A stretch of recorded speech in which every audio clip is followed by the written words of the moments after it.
Tonight, we explore a simple question. How do we find peace when life keeps changing? We cannot stop the change. No one ever has. So instead, we can learn to make peace with it and to rest inside it. This is the heart of what the Buddha taught, and it is something we can begin to feel tonight. Before we begin, feel free to share what time it is and where you're listening from. Everything in life changes. The Buddha taught that everything is always in motion, and that our suffering begins the moment we demand that something stands still. Tonight, instead of fighting that current, we learn to rest within it. So settle in and let your shoulders drop. Let the weight of the day fall away behind you. Thank you for joining us here at Midnight Monk. Let us begin. The Buddha taught many things in his long life, but there was one truth he returned to again and again. Everything changes. Nothing in this world stays the same. He called this truth impermanence, and he placed it at the very center of his teaching. He said that when we truly understand it, we begin to find peace. He often pointed to small, simple things to show what he meant. A drop of dew resting on a leaf in the early morning. It shines for a moment, and then the sun rises, and it is gone. Our own lives, he said, are not so different. We are here for a short while, always moving, always changing, like dew in the morning light. We can see this same truth in something as ordinary as the longest day of the year. The sun climbs high. The light feels as though it will last forever. And yet, on that very day, something has already begun to turn. From that night onward, the days begin to grow shorter. The light has reached its peak, and in reaching it, it has begun the slow journey back toward the dark. This is how all things move. Nothing waits at the top. The moment a thing reaches its fullest, it begins to change into the next thing. The ripe fruit begins to soften. The high tide begins to draw back to the sea. The longest day begins, that very evening, to grow shorter again. We spend much of our lives wishing this were not so. We reach a moment we love, and everything in us wants it to stay. We want the good years to last. We want the people we love to remain just as they are. We want our bodies to keep doing all that they have always done. And when things begin to change, as they always must, it can feel like a loss. But the trouble is not that things change. Things have always changed. The trouble lies in our wish that they would stop. That wish is what causes us to suffer. The Buddha did not teach this to make us sad. He taught it to set us free. When we stop expecting things to stay the same, we stop arguing with how life truly is. And in that moment, a deep kind of peace can begin. And something else happens when we take this truth to heart. Each ordinary moment becomes a little more precious. The warm cup of tea in the morning, the familiar face across the table, the sound of rain on the roof, the soft light at the end of the day. Because we know these things will not last forever, we begin, at last, to truly notice them. We stop rushing past our own lives. We start to be here for them. Let us explore a story about an old monk who lived high on a green mountain, and the 4 young students who came to study with him. The monk had noticed that his students judged things too quickly. They would praise something one moment and dismiss it the next, certain of their opinions before they had truly looked. So he gave them a lesson they would carry for the rest of their lives. There was an old fruit tree that grew all alone on a distant ridge, half a day's walk from the monastery. The monk decided to send each student to look at that tree, one at a time, across the 4 seasons of a single year. In the deep of winter, he called the first student to him, a serious young man, and said, "Walk to the old tree on the far ridge. Look at it closely. Then come back and tell me what you have seen." The young man set out through the snow. When he returned that evening, cold and tired, the monk asked him, "What did you see?" "I saw a dead tree," the young man said. "Its branches were bare and black. It was bent and twisted by the wind. There was no life left in it at all." He was certain there was nothing more to say about it. The monk simply nodded and said nothing. When spring arrived, he sent the second student, a bright young woman. She came back with color in her cheeks, having hurried much of the journey home, and said, "Master, the first student was mistaken. That tree is not dead. It is covered all over in small green buds. It is full of life. It is only just beginning." Again the monk nodded. In the heat of summer, he sent the third student, a cheerful young man. He returned full of wonder. "I have never seen anything so lovely," he said. "The tree is covered in white blossoms. The bees move through it all day long. The whole hillside smells sweet." And in the autumn, the monk sent the fourth student, a thoughtful young woman. When she returned, her hands full of fruit she had gathered to share, she said, "Its branches hang low with ripe fruit. The tree is heavy and golden and full. It gives its fruit freely to anyone who passes beneath it." When all 4 had returned, they began to argue. "The tree is dead," said the first. "It was the loveliest thing on the whole mountain," said the third. "You must have climbed the wrong hill." Their voices rose, and not one of them would give way. Each had seen the tree with his own eyes and could not understand how the others had seen something so different. The monk gathered them around the fire. "You are all right," he said, "and you are all wrong. Each of you saw the very same tree, but each of you saw it in only one season." Then he turned to the first student, the one who had called the tree dead, and he spoke to him kindly. "You saw the tree in the depth of winter," the monk said, "and you believed you were looking at something finished, something with no life left. But the bare tree in winter is not dead. It is resting. Sleeping inside it is every leaf it has ever grown, and every piece of fruit it has ever given away. Deep down in its roots, in the cold and the dark, it is gathering its strength for what comes next. Its rest is a part of its life, every bit as much as its blossom. Without this season of rest, there could be no spring. You cannot know a tree by a single season, and you cannot know a person or a whole life by a single season either." The first student was silent for a long moment. Then he asked, "Master, which season is the best one?" The monk smiled. "That is like asking which is better, the morning or the evening," he said. "Each one has its own beauty. The spring has its promise. The summer has its fullness. The autumn has its harvest. And the winter has its deep rest, its stillness, and all the seasons that came before it, held safely inside. A life is not made beautiful by one season alone. It is made beautiful by all of them together, from the first to the last." The 4 students sat with this in silence, and from that day on, they were slower to judge and quicker to understand. The monk was speaking of a tree. He was also speaking of us. A human life moves through its own seasons, just as that tree did, and just as the year does.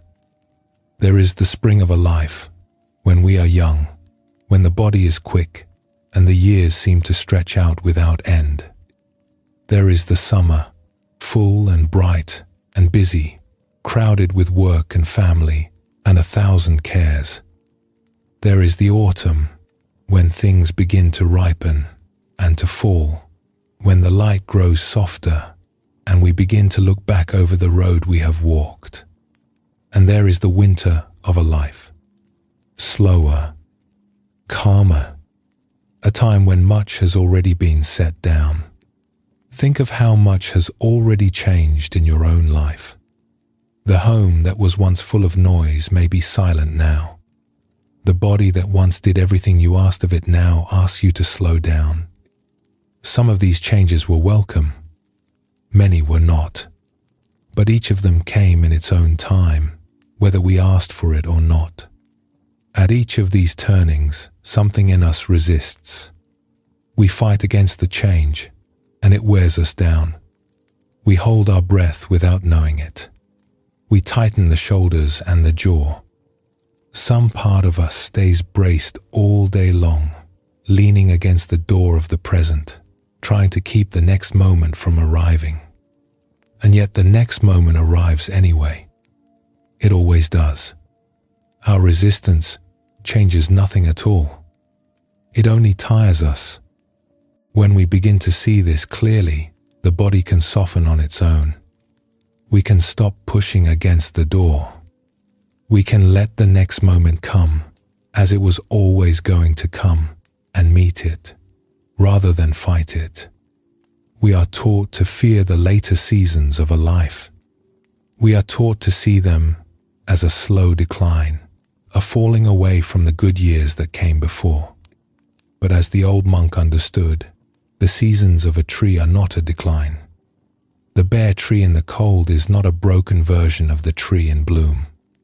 Each season is simply the tree being fully and completely itself. This is what the Buddha meant when he spoke of impermanence. It is a gentle truth. Everything has its season, and so do we. So it is with the later years of a life. When the body grows slower, when the days feel shorter than they once did, when more has been set down than picked up, this is not a falling away from the good years. This is the tree in winter. It holds its whole long life within it. Every spring it ever knew, every full and golden summer, every harvest it gave away to others, all of it is still there, gathered deep inside. And there is a kind of peace in this season that the busy summer of a life rarely knows. The peace of having less to prove. The peace of no longer needing to chase, or to win, or to become someone else. And the deep relief of being allowed, at last, to simply be. Much of what we once held so tightly has loosened on its own. And in that loosening there is room. There is room to notice the light on a wall, to feel the breath, to love the people near us without the old worries pulling us away. A peaceful morning, a warm drink held in both hands, the voice of someone dear, a patch of sunlight resting on the floor.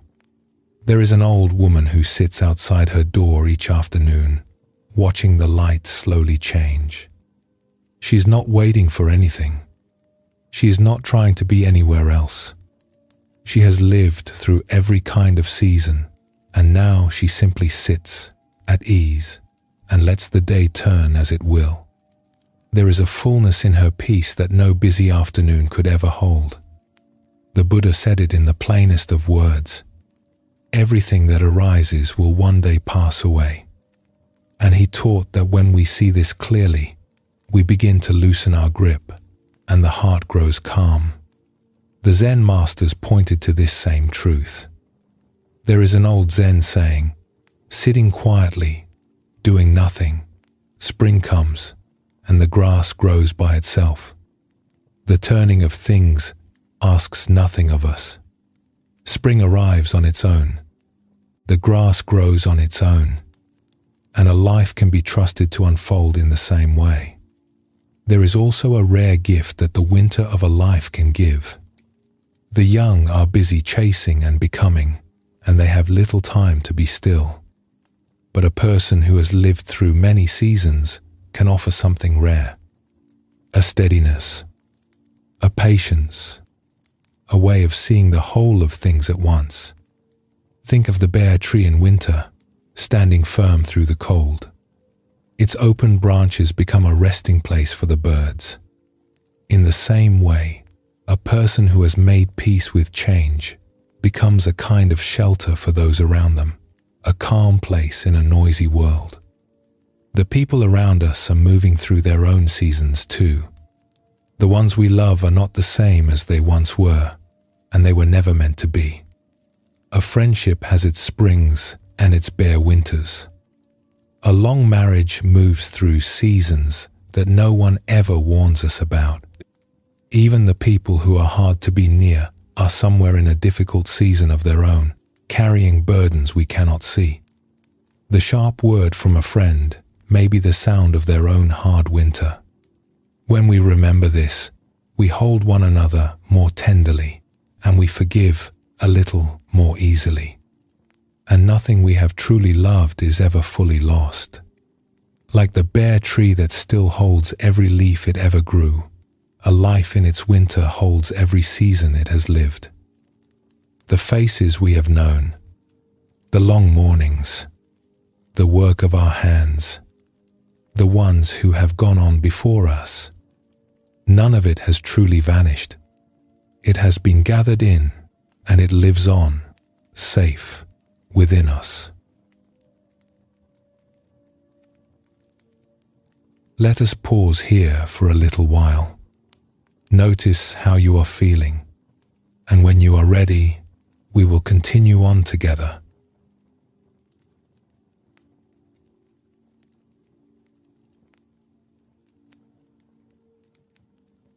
Over the course of a life, so much of what once filled our days begins to fall away. Roles change and end. The work we poured ourselves into is finished. The people and places that once surrounded us shift, and some are lost to us. And at some point, when enough has fallen away, a person may stop and ask, "Who am I, really, beneath all the things I have been?" This is one of the deeper aches of growing older. So much of who we believed ourselves to be turns out to have been built from things that do not last. The titles we carried, the strength we counted on, the roles we played for everyone around us. When these begin to slip from our hands, it can feel as though we ourselves are slipping away along with them. The Buddha would softly disagree. Beneath everything that comes and goes in a life, he taught, there is something that does not come and go. He spoke of the true nature of the mind as radiant, a light that the troubles of the world may cover over for a time, yet can never put out. There is an old saying, carried down from a faraway land, that points to the same truth. Be humble, it goes, for you are made of mud. And be noble, for you are made of stars. We are both of these at once, plain and humble, like the earth beneath our feet, and also carrying within us a light far greater than we know. There is a story the Buddhist teachers have told for a very long time about a man who carried a great treasure and never once knew that it was his. A traveler set out on a long journey to visit an old friend he had not seen in many years. The friend had grown wealthy in that time and welcomed the traveler warmly into his home. They shared a fine meal and talked late into the night about all the years that had passed between them. The traveler, weary from the long road and warmed by the good food and the better company, soon drifted into a deep and easy sleep. While he slept, a messenger came knocking at the door. The wealthy friend was being called away at once, on urgent business that could not wait. and he would be gone long before morning. He had no wish to wake his tired guest, yet he longed to help him, for he had noticed how worn the traveler's clothes had become and could see that life had not been easy for him.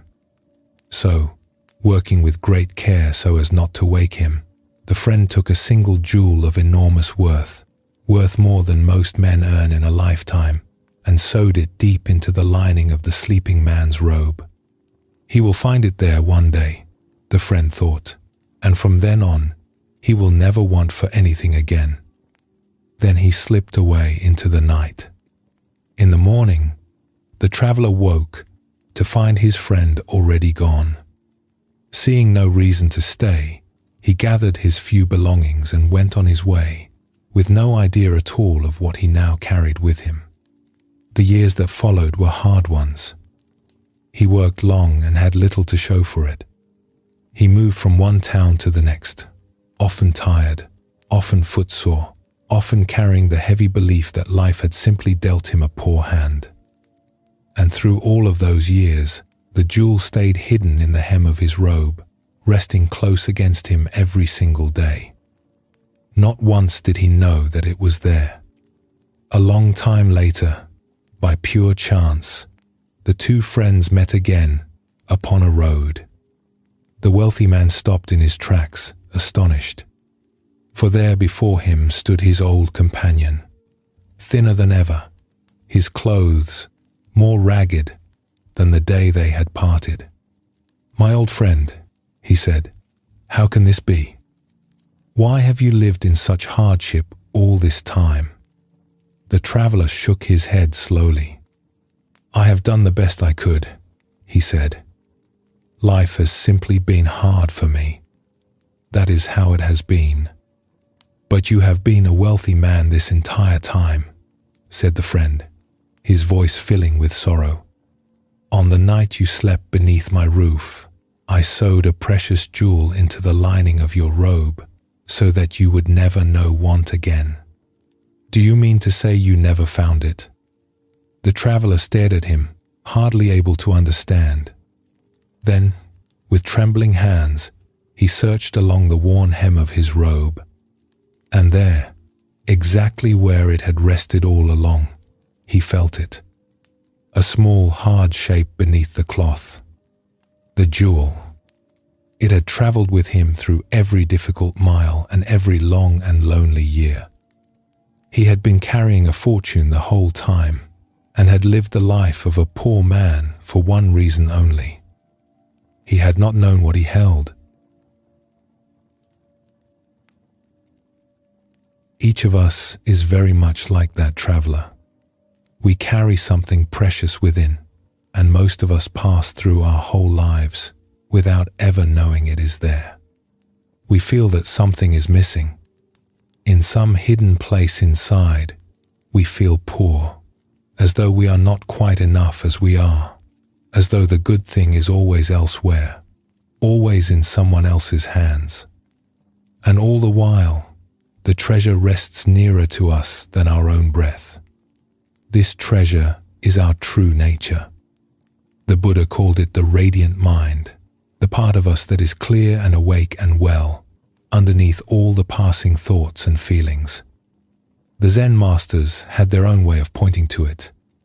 They would turn a student inward and ask him to show them his original face, the face he wore before the world ever gave him a name, before he became all the things he had been told that he was.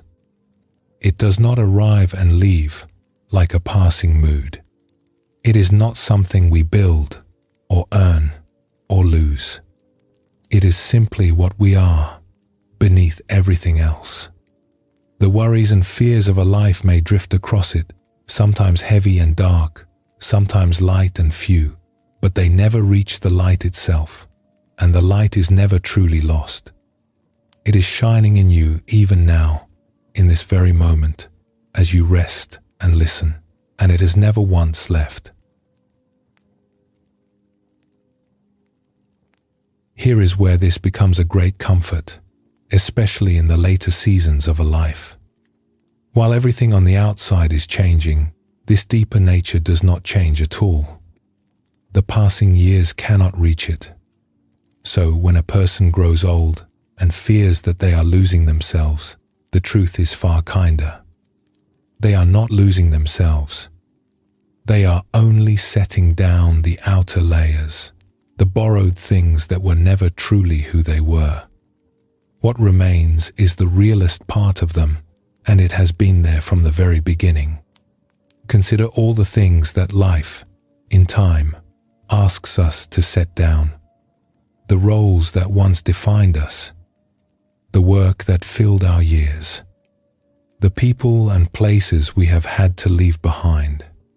When so much is laid down, it can seem there will be nothing left to us at all. But this teaching turns that fear around. What falls away was only ever the outer clothing. The one who wore it remains. And often it is only when the outer things grow still that we can finally feel the deeper nature underneath, like a deep spring that has been there all along, flowing on beneath the surface, and felt only once the clamor of the day dies down. You may have known a person like this, someone who, even in great old age, when much had been worn away by the years, still carried an unmistakable light, a presence that was wholly and simply who they were. Time had taken a great deal, and yet it had not touched that. That presence is the jewel. It does not grow old. It is something like waking from a dream. While we are dreaming, we may believe we are poor, or lost, or in danger, and the fear feels entirely real. Then we open our eyes, and we see at once that the one who was dreaming was never truly any of those things. The very name Buddha means the one who woke up. To remember our true nature is to wake, in just this manner, from the long dream that we are small and lacking and not enough. And yet the old saying speaks of mud as much as it speaks of stars, and the mud is not to be despised. To remember only the stars can make a person proud, or turn them away from the plain and ordinary business of being alive. But we are made of the earth as well. We grow tired. We make mistakes. The body ages and asks for our patience and our care. To honor the mud is to meet all of this with tenderness instead of shame, and to remember that we are no greater and no smaller than any other soul walking the same road. Another old tale tells of a learned man who set out in search of a great secret. This man had studied for many years and was admired across the land for everything he knew. Yet for all his learning, his heart was restless, and peace was the one thing he could never seem to find. Then he heard of an old hermit who lived alone, high in the mountains, a man said to have found something rare and lasting. Certain that the hermit must be guarding some great and hidden teaching, the learned man climbed for many days to reach him.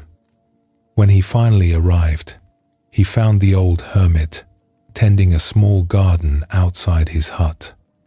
"I have come a very long way," the learned man said, still catching his breath, "to learn your secret.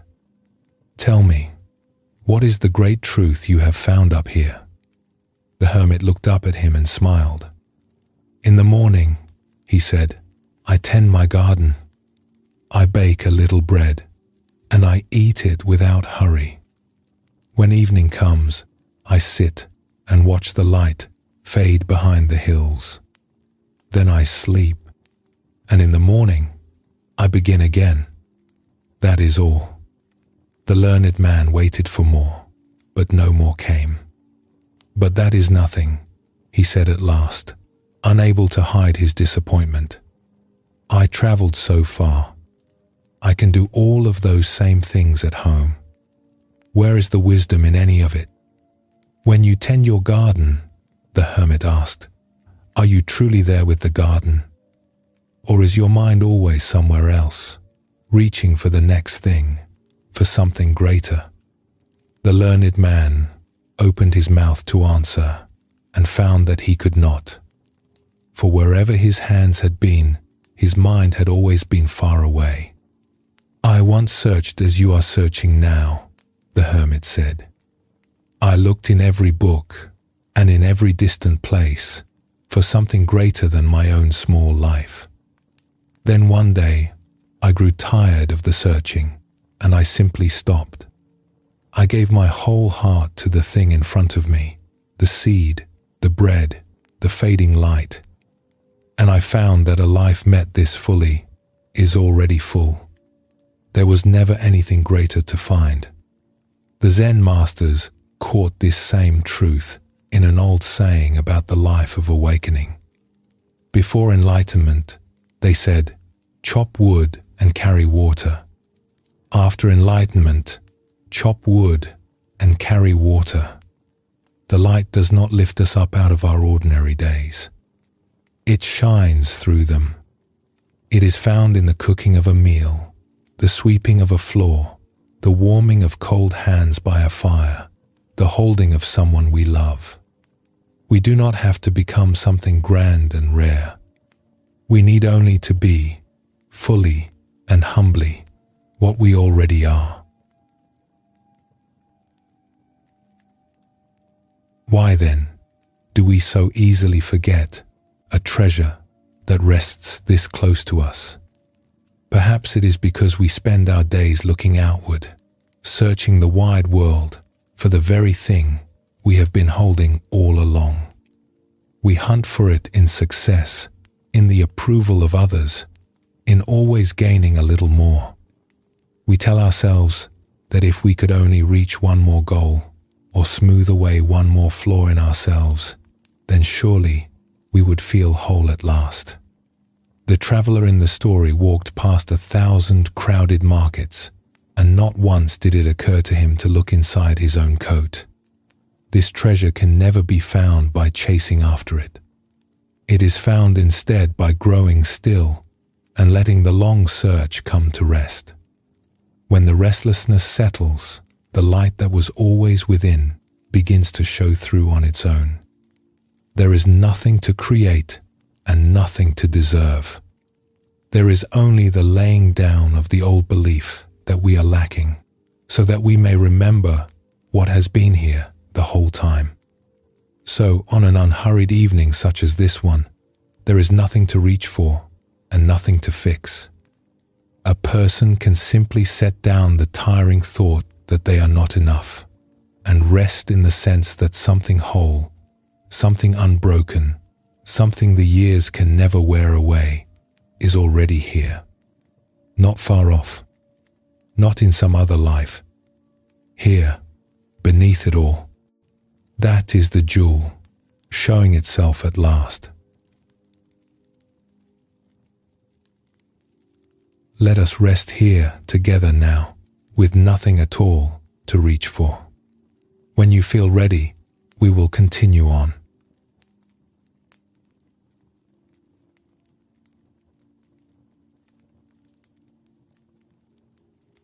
Within each of us is something steady and whole, but our days are seldom ruled by it. They are ruled instead by our feelings, which rise and fall without warning, lifting us up in 1 hour and pulling us low in the next. A kind word arrives, and we are glad. A small worry appears from nowhere, and the gladness is gone. We can pass a great part of our lives this way, at the mercy of whatever mood happens to be moving through us, blown back and forth like a leaf in a gusting wind. The Buddha pointed to something different. He taught that we are not doomed to be swept away by our feelings. We can learn instead to meet them, to watch them with open eyes and an open heart, rather than be carried off inside them. The forest masters had a lovely name for the part of us that is able to do this watching. They called it the one who knows. It is always present, always near, and it is far steadier than the changing weather of the heart. There is a story from long ago about the keeper of an ancient city gate and a young man who came to help him keep it. The old gatekeeper had sat at his post for more years than the young man had been alive. From the first light of morning until the dark of evening, the whole world passed through the gate before him. Merchants came through laughing, their carts heavy with goods. Weary travelers trudged in, grey with the dust of the long road. Some passed through in tears, carrying sorrows that no one else could see. Some came through red in the face and shouting, full of anger at something that had happened far beyond the walls. Beggars came, and wealthy men came, and small children came running ahead of their parents. The entire stream of life flowed through that gate, hour after hour, day after day, and the old man greeted all of it from his place beside the stones. The young man watched this endless procession, and before long, he found himself worn ragged by it. When a joyful wedding party swept through, his heart leapt up and danced along with them. When a grieving family passed by in tears, he felt himself sink down into their sorrow. When an angry traveler shouted, his own chest grew tight and hot, and the feeling stayed with him long after the man had gone. By the end of each day he was exhausted, pulled this way and that by every single person who came near the gate. And yet, through all of it, the old gatekeeper sat with an easy heart, as untroubled at dusk as he had been at dawn. At last the young man could hold his question no longer. "Sir," he said, "how do you do it? All day long, joy and grief and anger pass before you, one after another after another. They wear me down to nothing. By the time evening comes, I am wrung dry as an old cloth. Yet none of it seems to shake you at all. What is your secret?" The old man smiled. "It is no secret," he said. "When I was young, I sat where you are sitting now, and I was just as you are. I tried to climb aboard every traveler who came through this gate. I laughed with the joyful ones, I wept with the grieving ones, and I burned with the angry ones. And it very nearly broke me. Then, one day, a simple thing became clear. I am not the travelers. I am the one who watches them pass." The young man frowned. "But they are right here in front of you," he said. "Yes," said the gatekeeper, "and in a moment, each of them will be gone, on through the gate and away down the road, and others will arrive to take their place. They do not stay. But I remain. My place is here, at the gate. I greet each one who comes. I wish them well, and then I let them carry on their way. I do not have to climb into the cart of every passing stranger and be carried off down the road." He looked out at the long road beyond the wall, and his face was calm. The travelers change from morning until night. The one who watches them does not change at all. The young man said nothing for a long while, turning the old man's words over in his heart. But from that day on, something in him began to change. He still felt everything that passed, the joy and the sorrow and all the rest. He still smiled with the happy travelers and softened toward the grieving ones. Yet slowly, he stopped being carried off with them. He was learning, at last, how to stay at his post, kindly and steadily, and to let the whole wide world go by. Our feelings are very much like those travelers at the gate. Joy arrives, stays a little while, and moves along. Sorrow comes, lingers for a time, and in the end it too passes. Worry, delight, irritation, peace, restlessness, ease, They all come walking through us, one after another, hour by hour and day by day. And if we climb aboard each one, if we become the joy whenever joy appears, and become the sorrow whenever sorrow appears, then we are pulled in 100 directions all day long, until we are worn thin, exactly as the young man was at first. But there is another possibility, the one the old gatekeeper had found. We can learn to be the one who watches the feelings come and go, instead of becoming the feelings themselves. This watcher is the one who knows. It is the part of you that is aware of sadness, and yet is not itself sad. The part that notices anger the moment it arrives, without becoming angry. It greets each feeling as it comes, lets it stay its hour, and lets it move on when its time is done. This is not coldness, and it is not turning away from life. The gatekeeper did not bar the gate, or harden his heart, or refuse to feel anything at all. He greeted every traveler kindly, and wished each of them well on their way. In the very same manner, the one who knows is not hard, or distant, or unfeeling. It can hold great warmth and great tenderness. It feels sorrow fully when sorrow comes. It simply does not lose itself, does not forget what it is, in the middle of every passing storm. It can ache and still remain steady beneath the ache. You may have already tasted this, if only for a moment. Perhaps a wave of irritation once rose up in you, and right in the midst of it, some calmer part of you noticed it and said, almost without words, "Ah, here is irritation." In that small moment, you were no longer only the irritation. You were also the one who saw it. That noticing, that clear seeing, is the one who knows. It was there the whole time, behind the feeling, watching with steady eyes.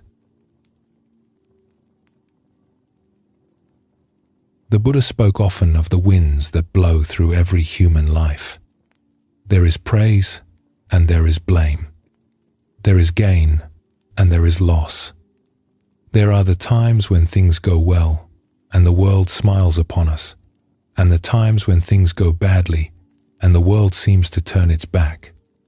He taught that these winds blow back and forth through all our days, and that no one, however fortunate, escapes them. We are praised in the morning and found wanting by the afternoon.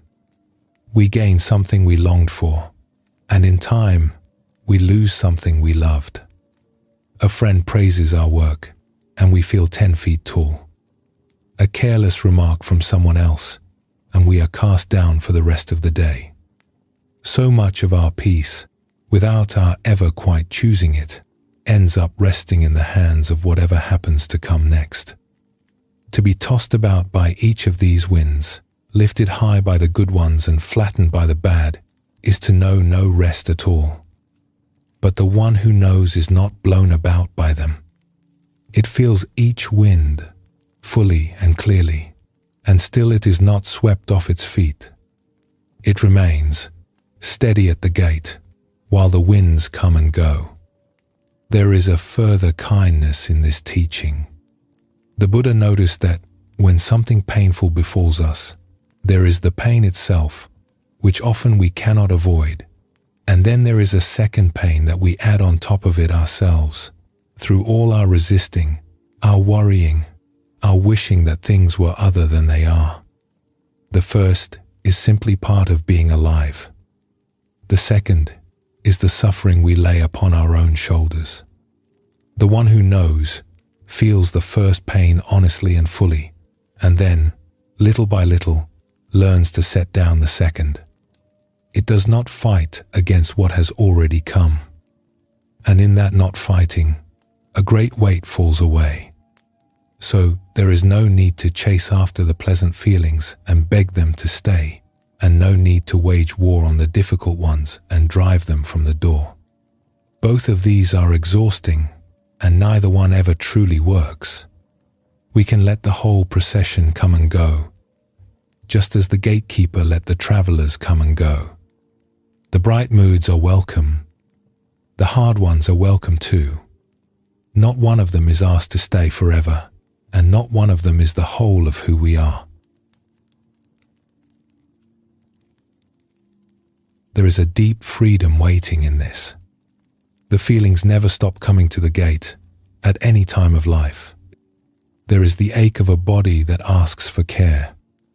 There is grief for those who have gone before us. There is worry about the days that lie ahead and about the people we love. These visitors keep arriving, all our lives long, and we cannot turn them away, nor should we wish to. But we do not have to be ruled by them. We can learn to meet each one, to let it be truly felt, and then to let it pass on, while we ourselves stay at our post, steady and whole. And there is a real gift hidden in a long life here. A person who has lived through many years has already watched a great many feelings come and go.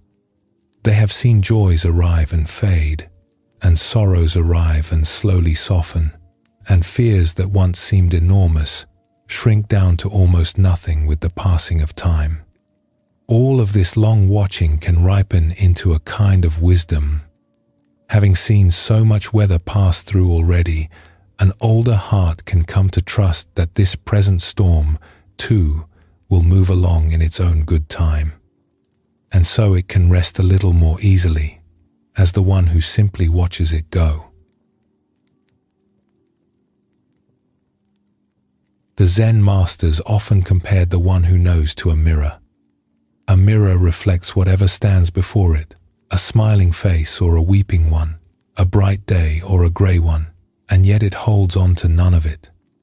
When the face moves away, the mirror is clear once more, keeping nothing, marked by nothing that passed before it. Our own deepest awareness is like that mirror.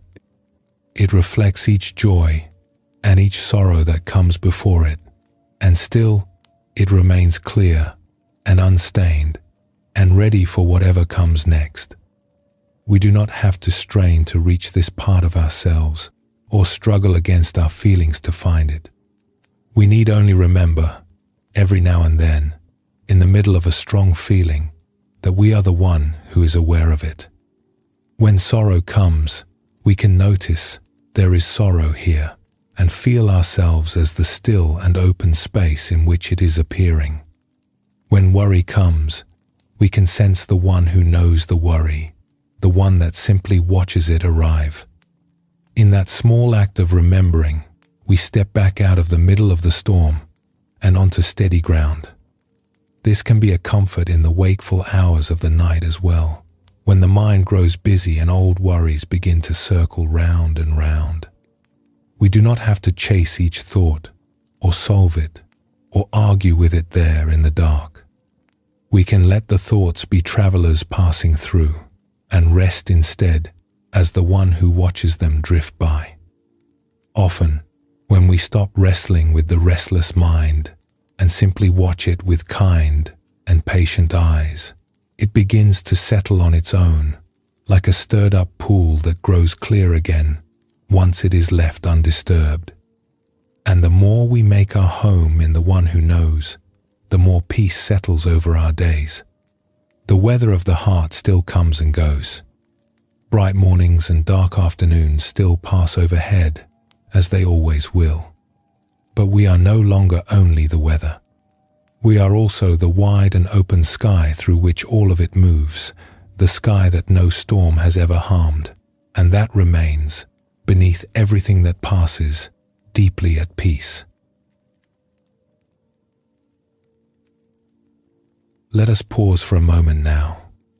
Whatever is here, simply let it be here. When you are ready, we will go on together.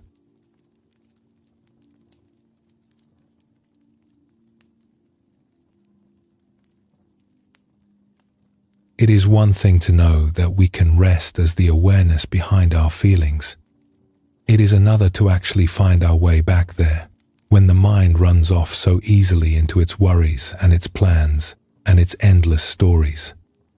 So how do we come home, again and again, to that steady place. One of the oldest doorways is also the nearest one. We carry it with us everywhere we go. It is the body. So much of our life is lived inside the head. We replay what is already over and rehearse what has not yet come. We worry, we plan, we compare, we remember. And all the while, almost without our noticing, the body goes on living somewhere else entirely. The body is never in yesterday and never in tomorrow. It is only ever here, in this breath, in this moment, waiting patiently for us to arrive. The Buddha understood this. When he taught the path to peace, he did not begin with lofty ideas.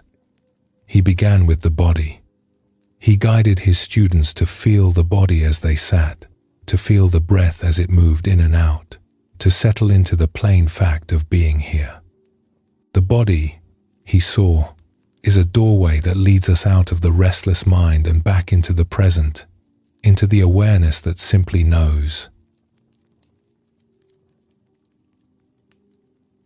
There is a story about the Buddha himself, from the years before his awakening, when he was still a young seeker searching for the end of suffering. In those days, he believed that the path to freedom was to conquer the body, to rise above it, to treat it as an obstacle standing between himself and the truth. So he denied it nearly everything. He ate less and less, until a few grains of rice were a whole day's meal. He sat through burning days and cold nights. He pushed himself harder than all the other seekers around him, certain that if he could only master the body and its wants, his mind would break free into the truth. But it did not happen. His body grew thin and weak, until he could hardly walk without trembling, and his old strength left him entirely. And still, peace did not come. The freedom he was searching for seemed further away than it had ever been. He had very nearly worn his life away and had gained nothing at all for it. One day, weary beyond words, he sat down by a river to rest. And there, a memory rose up in him from his childhood. He remembered sitting beneath a tree on a warm afternoon, many years before, his body at ease, his breathing slow, his mind naturally calm and content, wanting for nothing. In that simple, peaceful moment as a boy, he had been nearer to the freedom he now sought than in all his long years of punishing himself. And he understood something that would change everything. Peace was not to be found by making war on the body. The body was not his enemy. It was his companion and his home, and it too was a part of the path. Just then a young woman passed along the riverbank and saw how frail he had become. With great kindness, she offered him a simple bowl of milk and rice. Once, he would have refused such comfort as a weakness. This time, he accepted it. He ate, and slowly the warmth and strength began to return to him. The other seekers who had fasted at his side were dismayed, certain that he had abandoned the search. But he had not abandoned anything. He had found something truer. He had found what he would come to call the middle way, the path that neither drowns the body in pleasure nor punishes it with pain, but cares for it with kindness and walks gently between the two. And it was along this path, in a body rested and whole, that he sat down beneath another tree and, at last, awakened. Most of us treat our own bodies in one of two ways. Either we ignore the body almost entirely, dragging it along behind us while we live up in our thoughts, or we treat it as a problem to be managed, something to be fixed and controlled and pushed and often criticized. We are unhappy with how it looks. We are frustrated by what it can no longer do. We are impatient with its need for rest. Rarely do we simply listen to it and meet it as the old friend it is. The Buddha's discovery points to another way. The body is not a burden we are condemned to carry, and it is not an enemy to be overcome. It is a faithful companion that has been with us our whole life long, breathing for us through every night, carrying us from place to place, asking only for a little care in return. To honor the body, to feed it and rest it and move it with kindness is not a distraction from the peaceful life. It is part of how a peaceful life is actually lived. It can be a tender thing to consider how much the body has done for us, without our ever once asking. The heart has been beating since before we were born, through every day and every night of our lives, never pausing to rest. The lungs have drawn breath after breath, faithfully, while we slept and while we forgot all about them. The legs have carried us across the years to everywhere we have ever stood. We so rarely stop to thank the body for any of this. And yet a little gratitude, a little tenderness toward this companion that asks so little and gives so much, can soften how we live inside our own skin. There is a deeper gift the body offers us, and it is this. The body is always here, in the present moment, even while the mind goes wandering off into 1,000 other places. Right now, as you rest and listen, the breath is moving in and out entirely on its own. The chest is rising and falling. There may be warmth in some places and a little tension in others, and the weight of the body settling into whatever holds it. All of this is happening here, now, in the only moment that is ever real. And so the body becomes a doorway home. Whenever we find ourselves lost in worry about the future or pulled back into the past, we can return our attention to the body, to the breath, to the simple feeling of being here.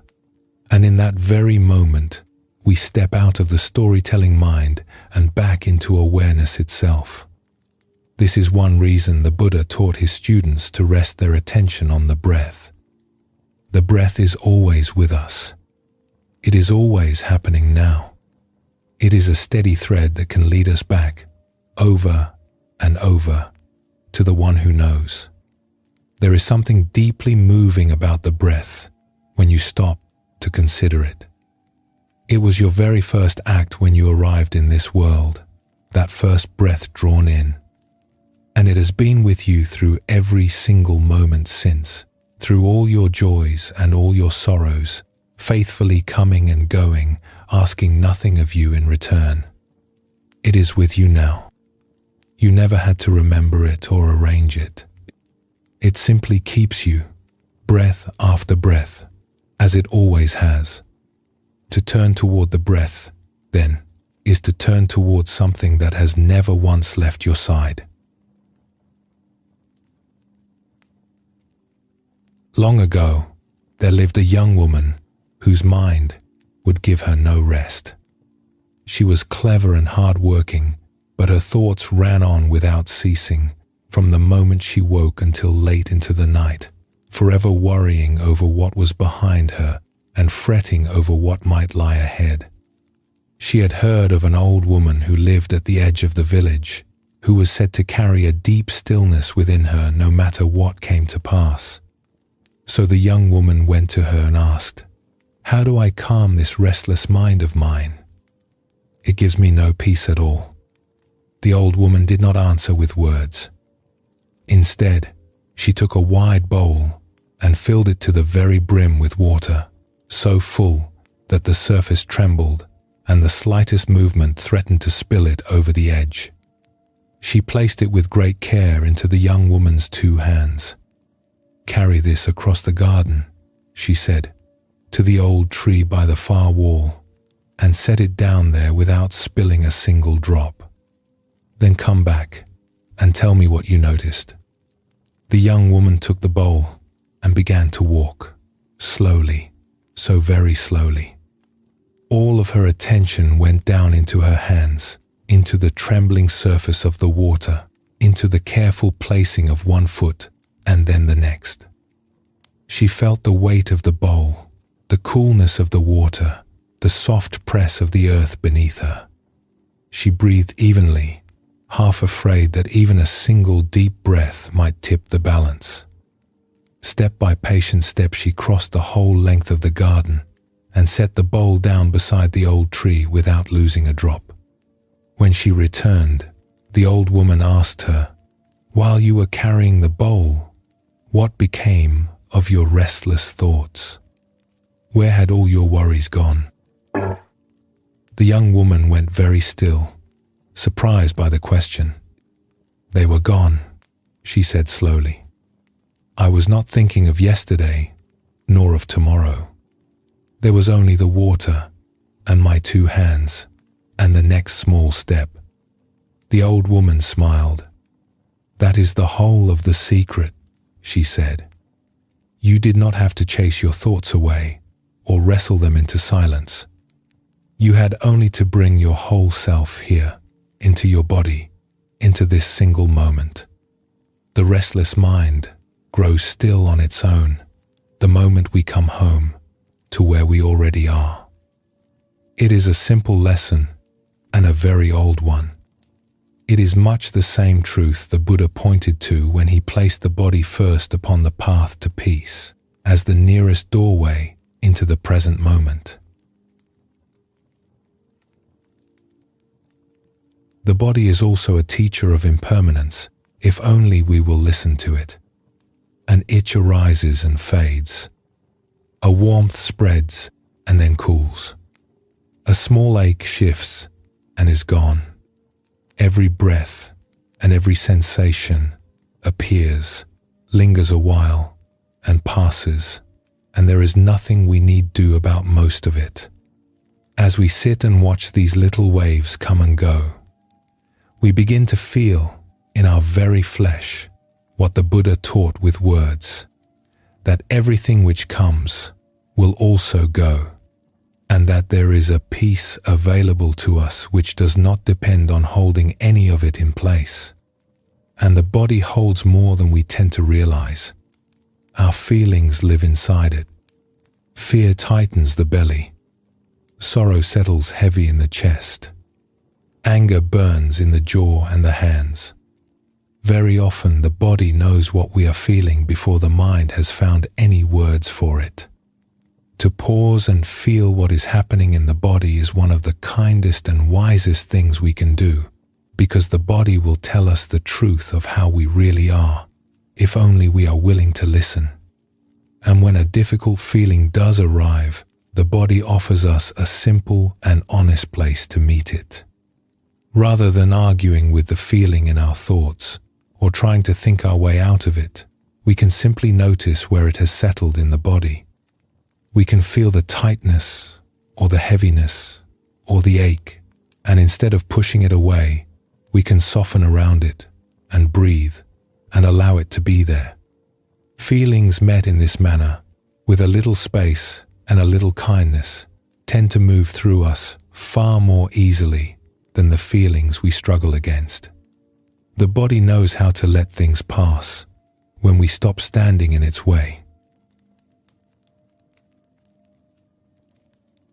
There is one more piece of the body's wisdom, and it is a happy one. The body is not only where we feel our troubles, it is also where we feel the simple joys of being alive, and these are almost always found right here in the present, never in our thoughts about it. The warmth of sunlight on the skin, the taste of food when we are truly paying attention to it, the deep relief of lying down to rest after a long day, the comfort of a warm bath, a cool breeze, the touch of a hand we love. These small pleasures are offered to us all day long, and we miss most of them only because our minds are somewhere else. To come back into the body is to become able to receive them once more. It is to taste our own life while we are still living it, instead of hurrying past it on our way to the next thing. The Zen teachers knew this well. They placed great care on the body, on how one sits, how one breathes, how one walks, treating these plainest of acts as the very place where awakening is found. There is nothing abstract about it. Peace is not only a state of the mind. It is also the loosening of a clenched shoulder, the softening of a held breath, the body settling at last into stillness.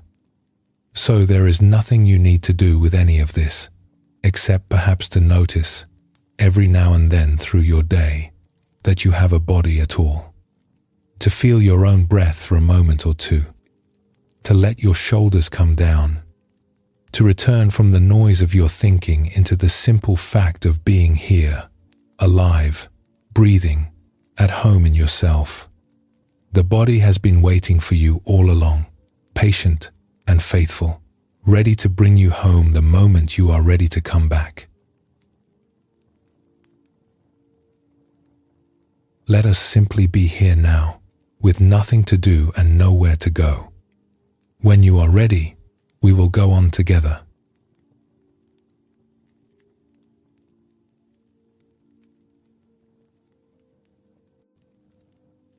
Just as the body is always changing, so too is the heart. Feelings move through us all day long, and all our lives long. Joy and sorrow, love and fear, tenderness, anger, longing, and peace. Each one rises, stays for a while, and gives way to the next. The heart has its seasons, much as the year does, and they are always turning, one into another.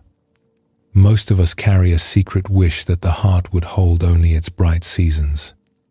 We want the joy, the love, the ease, and we would gladly do without the sorrow, the fear, and the grief.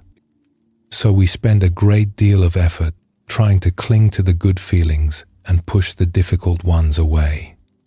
Yet anyone who has tried this for long knows that it does not work, and that it often leaves us more troubled than we were before. The Buddha pointed to something kinder and wiser. He taught us to meet the whole of the heart, every season of it, with a warm and friendly awareness. There is an old story about a young weaver who longed to create something truly beautiful.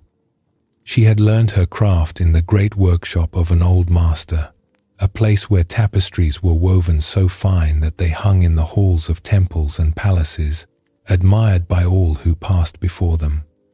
The young weaver kept a basket of threads in every color imaginable.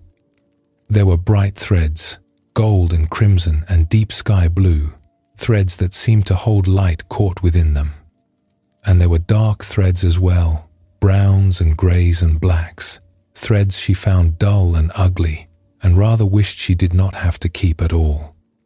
So when the day came for her to weave her very first tapestry of her own, she made a decision. She would use only the beautiful threads, only the gold, the crimson, the blue. The dark threads could stay where they belonged, at the bottom of the basket, and her tapestry would shine brighter than anything the old workshop had ever produced. She worked at her loom for many days, with great care and greater hope. But as the tapestry slowly grew, something puzzling began to happen. It did not look beautiful at all. It looked flat and pale and oddly lifeless, as if nothing in it were quite real. The bright colors, with nothing behind them and nothing to set them off, seemed to run together and lose all their brilliance. The young weaver could not understand it. She had used only the loveliest threads she owned, and yet her picture had no depth to it, no shape, no life. At last, tired and discouraged, she carried her work to the old master. "I used only the most beautiful threads I had," she said. "Why does it look so lifeless?" The old master studied the tapestry for a long, silent moment. Then he reached into her basket and drew out a handful of the dark threads she had set aside. "It is missing these," he said simply. "But those are the ugly ones," the young weaver protested. "I did not want to spoil my work with them." The old master only smiled and sat down at the loom, Slowly, he began to weave the dark threads in among the bright ones. He laid them in as the shadows beneath the flowers, as the deep places between the distant hills, as the darkness of the night behind a scattering of bright stars. And as his hands moved, something remarkable happened before her eyes. The whole picture came alive. The gold seemed to blaze now that there was shadow set beside it. The figures lifted from the cloth and seemed almost to breathe. What had been flat and pale only a moment before was suddenly deep and rich and glowing with light. The young weaver stared at it, scarcely able to believe it was the same cloth she had despaired over only an hour before. "You see," the old master said, "it is the dark threads that give a picture its depth. Without them, the bright threads have no meaning at all. A tapestry woven of only bright colors is not a picture. It is merely a blur. It is the two together, the bright and the dark, that make something whole and true and beautiful." The young weaver gazed at the cloth for a long time, saying nothing. She understood now that the threads she had thought were ugly were the very ones that had been missing all along. And from that day forward, she never again left a single thread lying forgotten at the bottom of her basket. Our hearts are not so different from that tapestry. We long to feel only the bright things, the joy and the love and the contentment, and we treat the darker feelings, the sorrow, the fear, the grief, the loneliness, as ugly threads to be cast aside. We feel that something has gone wrong with us when we are sad. We are ashamed of our fear. We try to hide our grief, even from ourselves. We are forever reaching into the basket for only the brightest colors. The early Zen teachers had a name for this restless habit of the heart. They taught that the path to peace is not difficult in itself, but that we make it so by endlessly picking and choosing, grasping after the feelings we like and pushing away the ones we do not. And yet a human life, like a true tapestry, is woven of both. The sorrowful feelings are not a flaw in us, and they are not a sign that we have somehow failed at being happy. They are simply part of having a heart that feels. In truth, they are often what gives a life its depth and its tenderness. The people we find most beautiful to be near are rarely those who have known only the bright threads. They are the ones who have known sorrow too, and have let it soften them rather than harden them. Their warmth has some shadow in it, and that is part of what makes it real. Watch a small child for a while, and you will see a heart that has not yet learned to do this sorting. A child feels everything fully and then lets it go. Tears pour down one moment, and a few minutes later there is laughter, the storm entirely forgotten. Somewhere in the years of growing up, most of us learned to clamp down on the feelings we had been told were not allowed, to swallow our tears, to hide our fear, to keep a brave face. Often this was a way of protecting ourselves, and it served a purpose. But it came at a cost, for a feeling that is not allowed to move does not simply disappear. It settles somewhere inside us, and it waits. And when we hide our hardest feelings away, we often end up feeling terribly alone inside them. We look around and see everyone else seeming to manage just fine, and we privately conclude that we must be the only one who struggles. But this is a kind of illusion. Behind their calm faces, others are weathering their own sorrows and their own fears, exactly as we are. When one person is brave enough to be honest about what they truly feel, it gives everyone around them silent permission to do the same, and the loneliness begins to lift. We are far more alike in our tender hearts than we usually allow one another to see.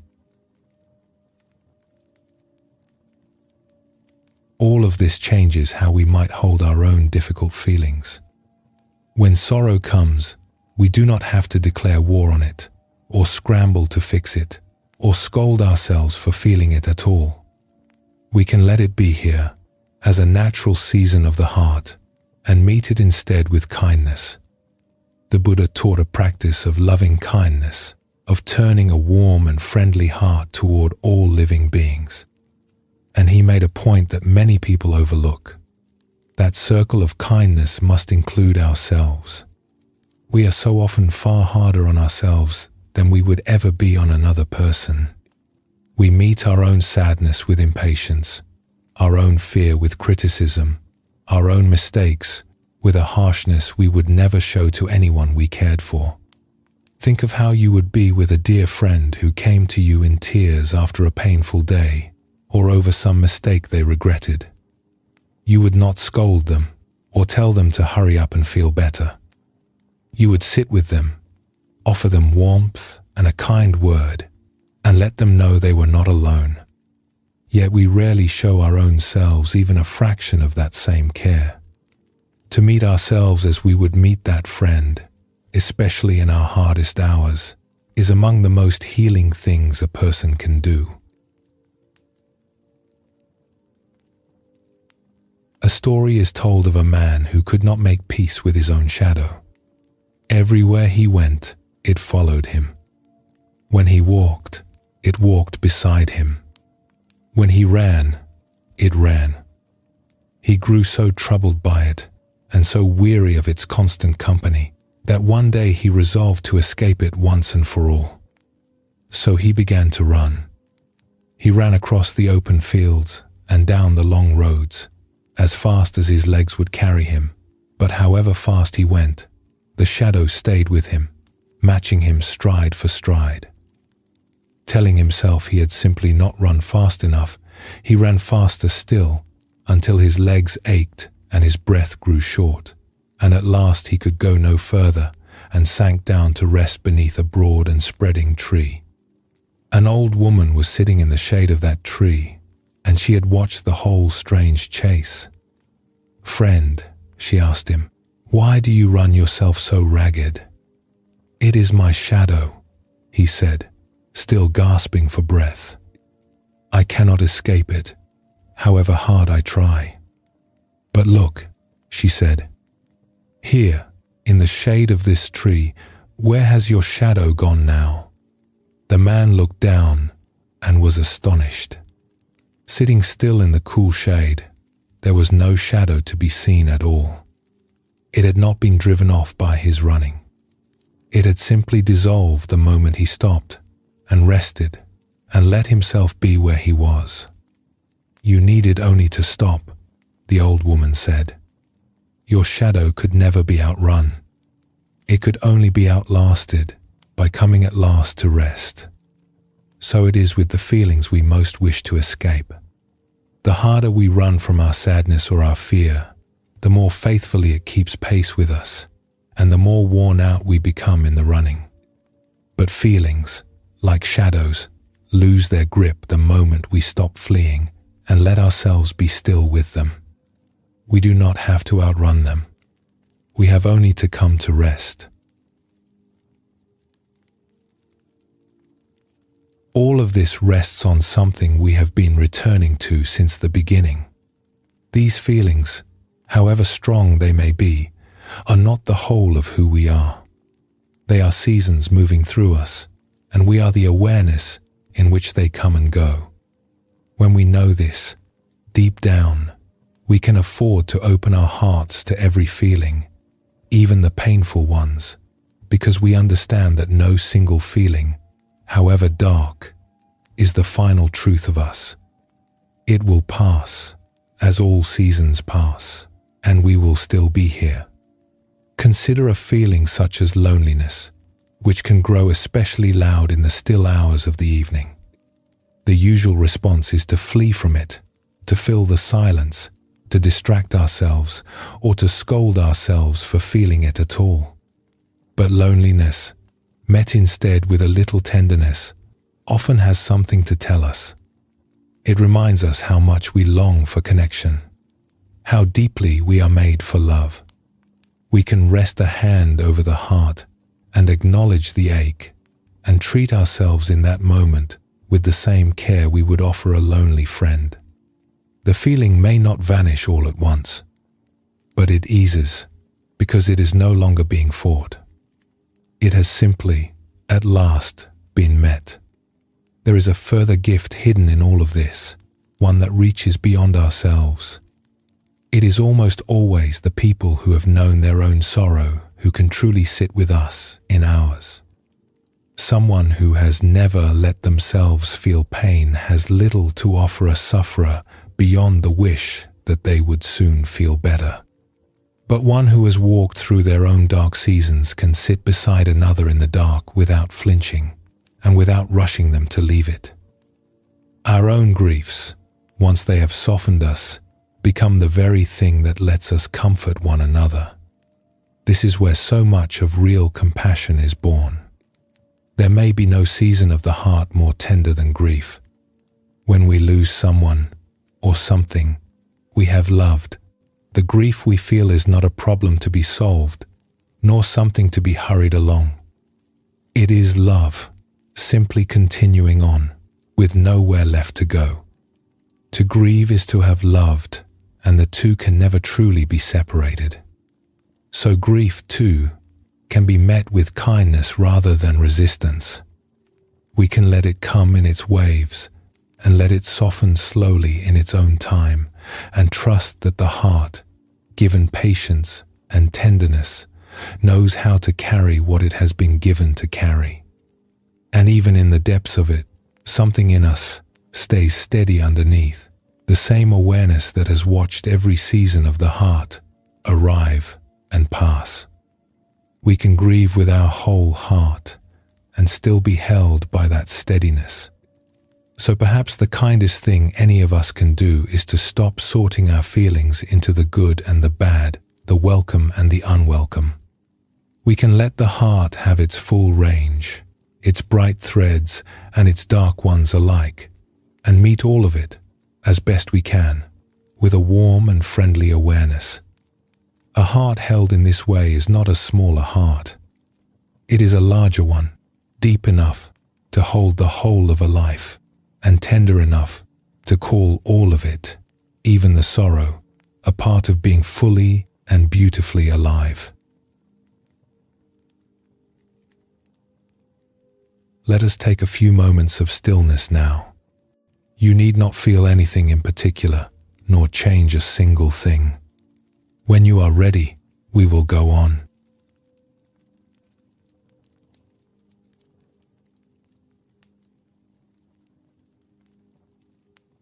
From the moment we wake in the morning until we fall asleep at night, and often deep into the night as well, there is a voice inside us that almost never falls silent.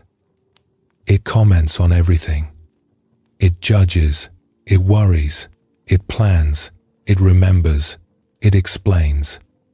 It tells us what is happening, and what it all means, and who people really are, and what is surely about to go wrong. This is the thinking mind, and more than almost anything else, it shapes whether we pass our days in peace or in turmoil. We have spent time already with the body and with the seasons of the heart. Now we come to the mind, and to something the Buddha saw with great clarity, that most of our suffering is made not by the world itself, but by our own thinking about the world. The very first words of the Dhammapada, one of the oldest and most beloved of the Buddhist scriptures, speak of exactly this. They tell us that the mind goes before all things, that everything we are arises out of our thoughts, and that with our thoughts we shape the world we live in. The Buddha understood that what happens to us is often far less important than the story we tell ourselves about what happens. And so, just as we have learned that we can rest as the awareness behind our changing feelings, we can learn to rest as the awareness behind our thoughts, noticing the stories as they arise, without being carried off by every one. Long ago, there was a man who could not find his axe. He was a woodcutter, and his axe was among the most precious tools he owned. So when he reached for it one morning and found it gone, he was deeply troubled. He searched his whole house and could not find it anywhere. And slowly, a suspicion began to take shape in his mind. His young neighbor, a boy from the next house along, had been playing near his woodpile only the day before. Surely it was the boy who had taken it. Once this thought had taken hold of him, the woodcutter began to watch the boy closely. And the more he watched, the more certain he became. See how the boy walks, he thought, with that guilty, hurried step. Listen to how he speaks, in that nervous, shifty tone. Notice how he will not quite meet my eyes. Everything about the boy now seemed to announce his guilt. The woodcutter was quite sure of it. That child had the very look of a thief about him. And so he no longer greeted the boy warmly, as he once had. He kept a cold distance and watched him with hard, narrowed eyes until the easy friendship that had long stood between their two houses began to grow cold. Then, a few days later, the woodcutter climbed up into the hills to gather firewood. And there, lying in the long grass, where he himself had set it down and forgotten it, was his axe. He had carried it up the hillside days before, laid it in the grass, and walked home without it. The boy had never so much as touched it. The next morning, the woodcutter passed his young neighbor once again. And how strange it was. The boy no longer looked anything like a thief. His step seemed easy and light. His voice was open and friendly. His eyes were clear and honest. Nothing whatsoever about the boy had changed. The only thing that had changed was the story in the woodcutter's own mind. And yet that story had been strong enough to turn an innocent child, before his very eyes, into a criminal, and then back again into a boy. This is how the storytelling mind works in all of us, every single day. Something happens, often something small or unclear, and almost before we know it, the mind has spun a whole story around it, and we believe that story completely. A friend does not answer our message, and the mind says, "She must be upset with me." Someone glances at us and turns away, and the mind says, "They think badly of me." A small ache appears in the body, and the mind says, "Something is seriously wrong." We rarely pause to notice that these are only stories, only guesses, dressed up as certainties. We take them for the plain truth, and then we suffer over them as though they had already happened. The trouble is that a thought feels so very convincing. When the mind announces, "This will end in disaster," it does not feel like a passing guess. It feels like a fact, a warning we had better heed at once. But a thought is not a fact. A thought is only a thought, a small event passing through the mind, here in one moment and gone the next. Every one of us has had thousands of fearful thoughts about things that never came to pass, and thousands of certain judgments that turned out to be entirely wrong. The mind is a wonderful servant, but it is not always a reliable narrator. You can catch this same power at work in your own life, if you watch for it. The very same event can carry two completely different stories, depending only on the mood we happen to be in. On an easy day, a friend's silence means simply that she is busy. On a harder day, that identical silence means she no longer cares for us at all. Nothing about the silence itself has changed. Only the storyteller has changed. And whichever story we believe becomes, for a time, the whole world we live in. Think of waiting for someone you love who is late, far later than they promised. For many of us, the mind sets to work at once, spinning out accidents and misfortunes until the heart is pounding and the worst has been lived through a dozen times over.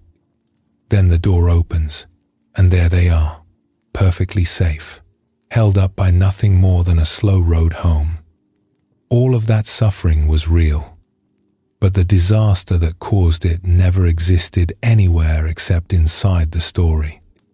It is humbling, too, to notice how often we move through our days inside stories of just this kind, as certain as the woodcutter was that we know exactly who someone is, and what they meant, and why they did what they did. We meet a stranger's sharp word and decide they are unkind, never knowing they may have just lived through the hardest day of their life.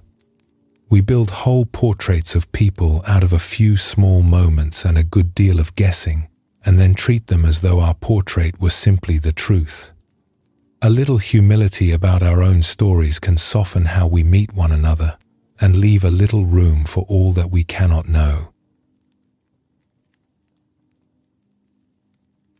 Here is another old story, one the Buddhist teachers have told for a very long time, about a traveler making his way home along a path as evening fell.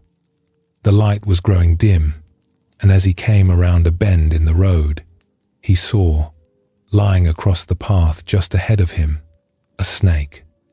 Coiled, dark, and still, lying right where he would have to step. His heart leapt into his throat. He froze where he stood, not daring to move a single muscle, his whole body stiff with fear. He could feel his pulse pounding in his ears. He was certain that if he took even one step closer, the snake would surely strike. For a long while he stood there, held fast by his terror, unable to go forward and afraid to turn his back on it. Then another traveler happened to come along the path behind him. Seeing the first man frozen and pale, she stopped and asked him what was wrong. "A snake," he whispered, pointing ahead with a trembling hand. There, lying across the path. The second traveler looked carefully for a moment. Then she smiled and walked calmly forward to the very thing he so feared. "Friend," she said, "come and see for yourself. This is no snake at all. It is only an old coil of rope that someone has left lying in the road." And she lifted it up gently to show him. The man could scarcely believe it.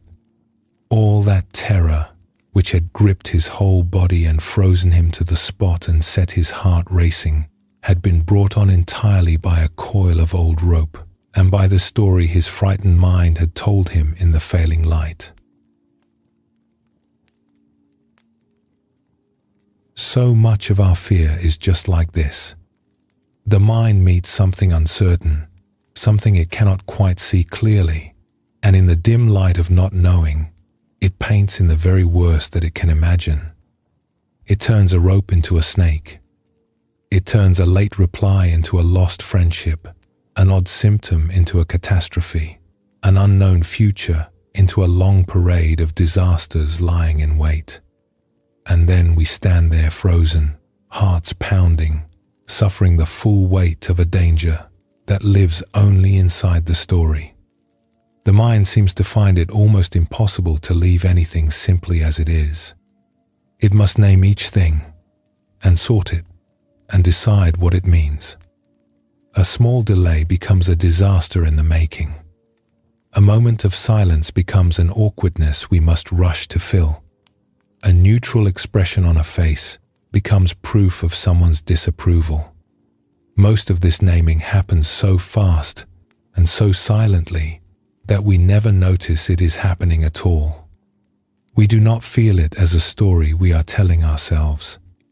We feel it simply as how things are. And that is exactly why these stories hold such power over us.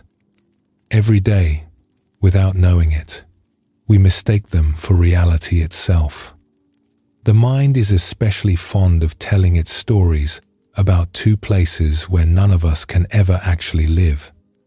The first is the future. It spins out endless tales of what might go wrong, rehearsing troubles that, most of the time, never arrive at all. Most of these imagined disasters we suffer through 100 times in the mind, and never even once in our actual life. The second place is the past. Here the mind replays old hurts and old mistakes, turning them over and over, telling us yet again the story of what we should have done differently. Neither of these places is real. There is only ever now. And yet the mind can fill this present moment so full of past and future that we miss the life in front of us almost entirely. Perhaps you know this best of all in the stillness of the night, when the busyness of the day has fallen away and the mind, left to its own devices, begins to tell its stories in the dark. A small worry from the afternoon swells, in the silence, into something vast. A long list of tomorrow's troubles unrolls itself before you. An old regret returns once more to be turned over yet again. In the dark, these stories can seem especially solid and especially true. And yet they remain only stories, the very same passing thoughts they were by daylight, no more real now than they were then. To remember this, even a little, in the middle of the night, is to begin to loosen their hold and to let the body sink, at last, toward rest. Here is the heart of the matter, and it is the same truth we keep returning to along this path. We are not our thoughts. A thought arises in the mind much as a sound arises in a still room, appearing on its own, lingering for a moment, and then fading away again. And just as we can sit in a room and simply hear the sounds without becoming them, we can rest in awareness and simply notice our thoughts, watching them arise and pass, without believing every one or being swept off our feet by it. There is a part of us that is aware of each thought as it comes and goes. That awareness is not itself a thought. It is the still space in which all the thinking happens, and it has never once been disturbed by any of it. You can sense the truth of this for yourself, even now. Notice that you are aware of your own thinking. There is something in you that knows when a thought is present and knows when it has passed. That knowing is always here, steady and untroubled, while the thoughts themselves keep coming and going, arising and dissolving on their own. It grasps at nothing, and it needs nothing. It is simply aware, and it is here, in this knowing, that we can come to rest, over and over, whenever the storytelling grows too loud. None of this means that we must silence the mind, or win some long war against our own thinking. That is neither possible nor the point. The thinking mind is a gift. It solves problems. It imagines and creates. It holds on to what matters. The peace comes not from stopping our thoughts, but from no longer believing every story they tell us. The Zen teachers had a simple instruction for this. When a thought arises, do not invite it to stay, and do not fight to push it away.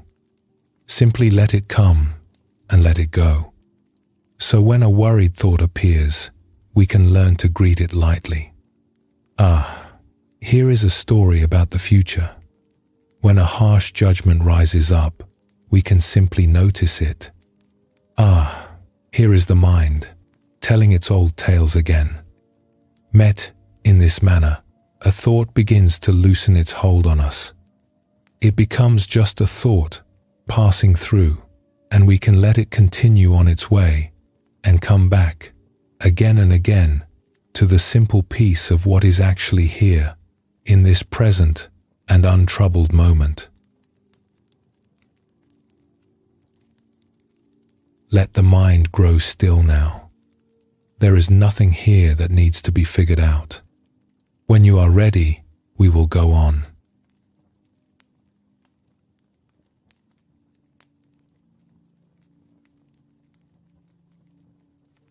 So much of the strain we carry through our days comes down to a single, simple habit: holding on too tightly. We hold on to the things we own, to the people we love, to the shape we want our lives to take, to the good moments we wish would never end. We clench around them, afraid to let them slip away. And yet everything we are holding is changing, all the time, whether we grip it tightly or not. The Buddha pointed to this very habit as the root of so much of our suffering. He taught that it is not change itself that causes us pain, for change is simply the nature of all things. It is our grasping after what changes, our clinging to what cannot stay, that turns the natural passing of life into sorrow. The more tightly we clutch at something, the more we suffer when, as it always must, the thing we are holding moves on. There is another way to hold the things of this life. Picture the difference between a clenched fist and an open hand. The Zen teachers spoke of passing through the world leaving no trace behind, holding each thing lightly, using it fully while it is here, and then setting it down again without a struggle. It is the same freedom we have been moving toward all along this path, the freedom of one who can let life come and let life go, resting in an awareness that needs to grip nothing at all in order to be at peace. A small girl was once taken to a busy village market. It was a feast day, and the stalls were piled high with sweets and treats of every kind, more than she had ever seen in all her life. Her grandmother smiled and told her that she might choose some to carry home. The girl could scarcely believe her good fortune. She rushed from stall to stall, gathering up everything her eyes fell upon. She filled both her small hands and then her arms, hugging the whole sweet heap tightly against her chest, determined not to lose a single piece of it. But as she hurried along, a sweet tumbled from the top of the pile. As she bent to catch it, 2 more slipped from her arms.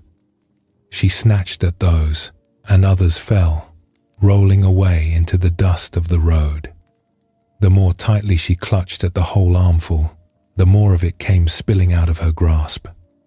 Before long, the poor girl was standing in the middle of the road, close to tears, her treats scattered all around her feet, and not a single one of them yet tasted.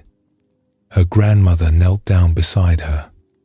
"Little one," she said kindly, "you are trying to hold far too much all at once.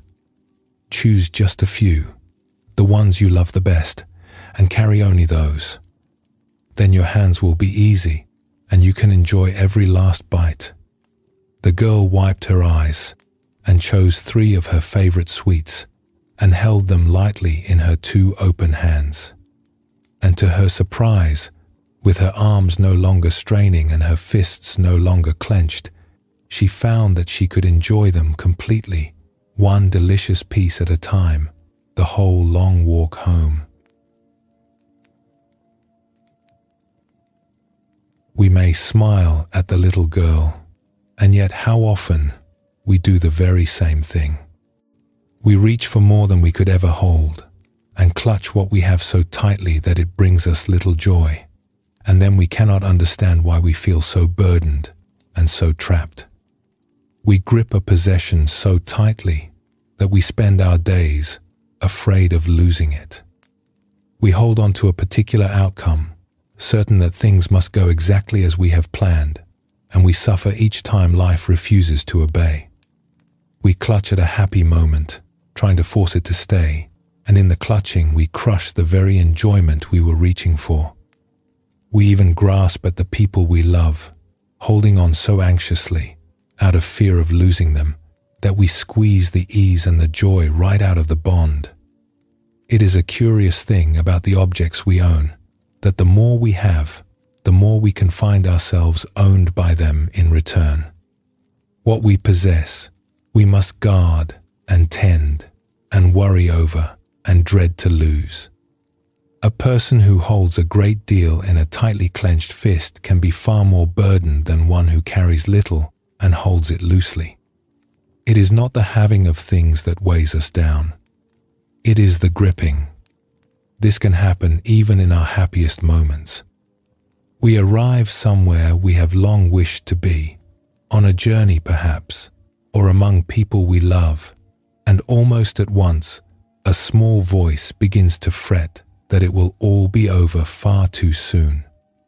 We find ourselves only half present, already mourning the end of a thing that has scarcely begun, trying somehow to grip the moment and force it to last. And in all that gripping, we miss the moment itself, which was only ever asking to be lived. The joy was never in the holding on. It was always in simply being there, with open hands, for as long as it lasted. A great deal of our grasping is really a wish for control, a longing for life to unfold precisely as we have decided that it should. We carry a fixed picture of how the day must go, how others ought to behave, how our plans must turn out, and we grip that picture tightly. Then life, as life tends to do, goes its own way instead, and we are left tense and frustrated, at odds with the very moment we are standing in. To open the hand here is to loosen our hold on how things must be, and to let life be as it actually is. This is not to stop acting, or caring, or hoping. It is to stop demanding. And in that loosening, a knot of tension we may have carried for years can begin, gently, to come undone. The trouble with a clenched fist is that it can do so little. A closed hand cannot receive anything new. It cannot offer anything, and it cannot hold another hand. It can only grip what it already has, tighter and tighter, until the holding itself begins to ache. An open hand is another thing entirely. An open hand can still hold whatever rests in it, as fully and as tenderly as before. But it can also give and receive and release what it must when the time comes. To hold the things of our life with an open hand is not to care for them less.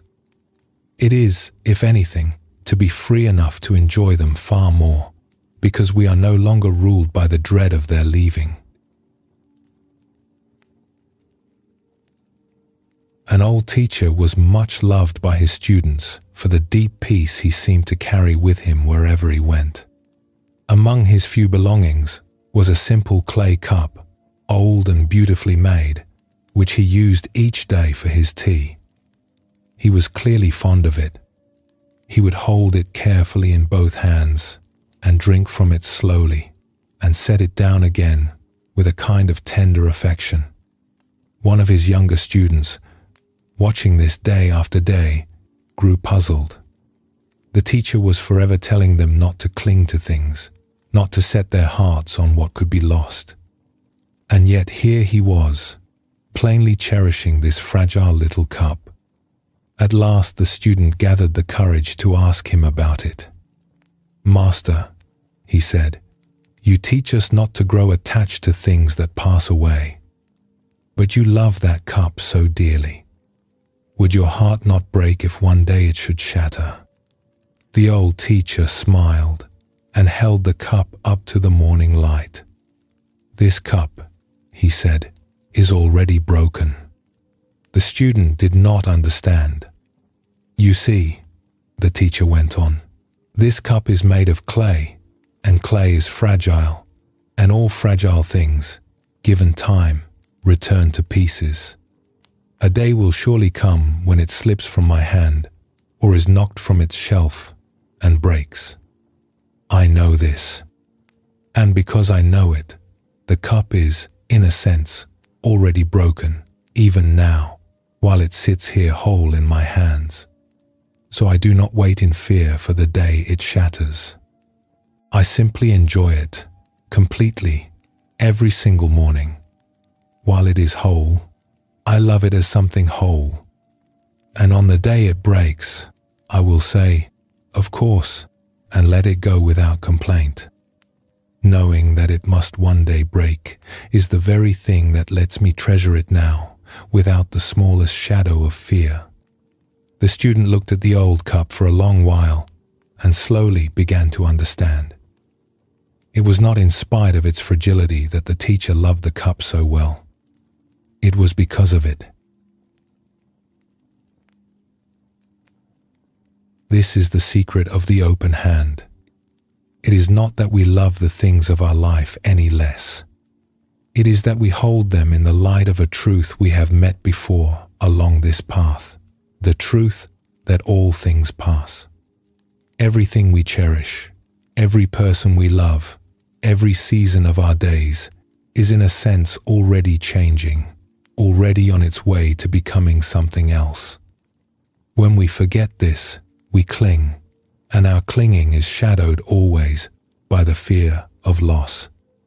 But when we remember it, our holding loosens into something far freer. We begin to treasure what is here, precisely because we understand that it will not always be. This is true above all of the people we love. It can seem, at first, that to love someone with an open hand, without clutching, must mean to love them less. But the very opposite is so. When we grasp at a person out of fear, we do not truly see them at all. We see only our need for them and our terror of losing them. We hold them so tightly that there is no room left for them simply to be themselves. To love with an open hand is to love them freely, as they are, for however long we are given to walk beside them, grateful for their presence rather than anxious about their leaving. That kind of love has air in it, and ease, and room to breathe. When we are not clutching at the people we love, something lovely becomes possible. We can simply be with them, here and now, delighting in their company as it is, rather than spending our hours with them secretly braced against some future day of parting. The open hand brings us back into the present, which is the only place where love is ever actually lived. Underneath nearly all of our clutching, if we look closely, we find fear, the nagging fear that without this thing, or this person, or this outcome, we will somehow not be all right. The open hand grows from something steadier than fear. It grows from a deepening trust that we will meet whatever comes, that we carry within us the same awareness that has seen us through every season so far, and that this awareness can never be taken from us by any loss. Resting in that, we no longer need to clutch. We can afford to hold the things of our life lightly, because we are no longer holding on for our very survival. And here we come once more to the still center of everything we have been exploring together. Beneath all our holding on and our letting go, there is an awareness in us that needs to grip nothing whatsoever in order to be whole. It does not grow richer when we gain, nor poorer when we lose. It simply rests, open and at ease, watching the things of this life arrive and depart. When we come to know ourselves as that, even a little, we can begin to meet the whole of our lives with open hands, holding everything, clutching at nothing, and free. Anyone who has ever finally released something they had clutched for a long time knows the strange relief that comes after. A grudge nursed for years. A plan held onto long after it had stopped serving us. A hope squeezed tight well past its season. There can be grief in the releasing, yes, but there is also a great lightening, as though we had been carrying a heavy stone in a closed fist all that time and had simply forgotten we were allowed to set it down. The hand, opened at last, can rest. And so, at last, can we. None of this asks us to give away what we have, or to stop loving, or to pretend that we do not care. It asks only that we begin to notice, in small, everyday moments, when our hand has closed into a fist. When we feel that familiar tightening, the worry over losing something, the desperate need for things to turn out a certain way, we might pause and breathe and let the fingers open just a little. We can keep what is ours to keep and enjoy what is ours to enjoy, and yet hold all of it like a small bird that has come to rest in an open palm, with care and with wonder, and with a hand open enough that the bird is always free to fly.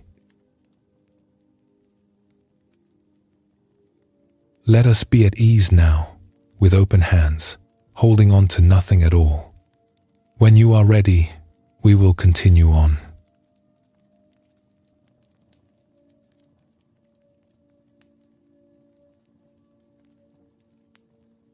There are few gifts we can give another person greater than the gift of our full attention. And there are few things any of us longs for more deeply than to be truly heard, to be listened to completely, without judgment and without interruption, by someone who is wholly present with us, is one of the most healing experiences a human being can have. And yet it is rare, far rarer than it ought to be. We have spent this time together, exploring the body, the heart, the restless thinking mind, and the freedom of holding life a little more lightly. All of it comes to life in one simple act, the act of truly listening. The Buddha himself was, above all, a deep listener. It is said that on the night of his awakening, as he sat beneath the Bodhi tree, he did not force his way toward enlightenment. He simply grew very still and listened, opening himself completely to the life moving all around him and within him. And out of that deep listening, understanding was born. To listen in this way is not really a technique. It is a way of being present. It asks us to set down, just for a while, the busy commentary of our own mind, the stories and the judgments and the waiting for our turn to speak, and to rest in the same open awareness we have been returning to all along, so that another person can come fully into our presence and be received. Once there was a young man who could find no peace anywhere he went. His mind was loud and restless, full of worries and wants, and the world around him seemed only a blur of noise that he hurried through without ever really touching. An old monk he met one day on the road, seeing his distress, gave him a curious piece of advice. "Go into the forest," he said, "and find a place to sit, and do nothing at all but listen. Stay until you have truly heard it." The young man did not understand, but he was weary enough to try. He walked into the forest, found a fallen log beneath the trees, and sat. At first, he heard almost nothing, only the clamor of his own thoughts, still churning over all his troubles. The forest seemed silent and empty, and he grew impatient. But he had promised to stay, and so he stayed. After a long while, his thoughts began to settle, as dust settles through still air and comes to rest. And as they did, something remarkable happened.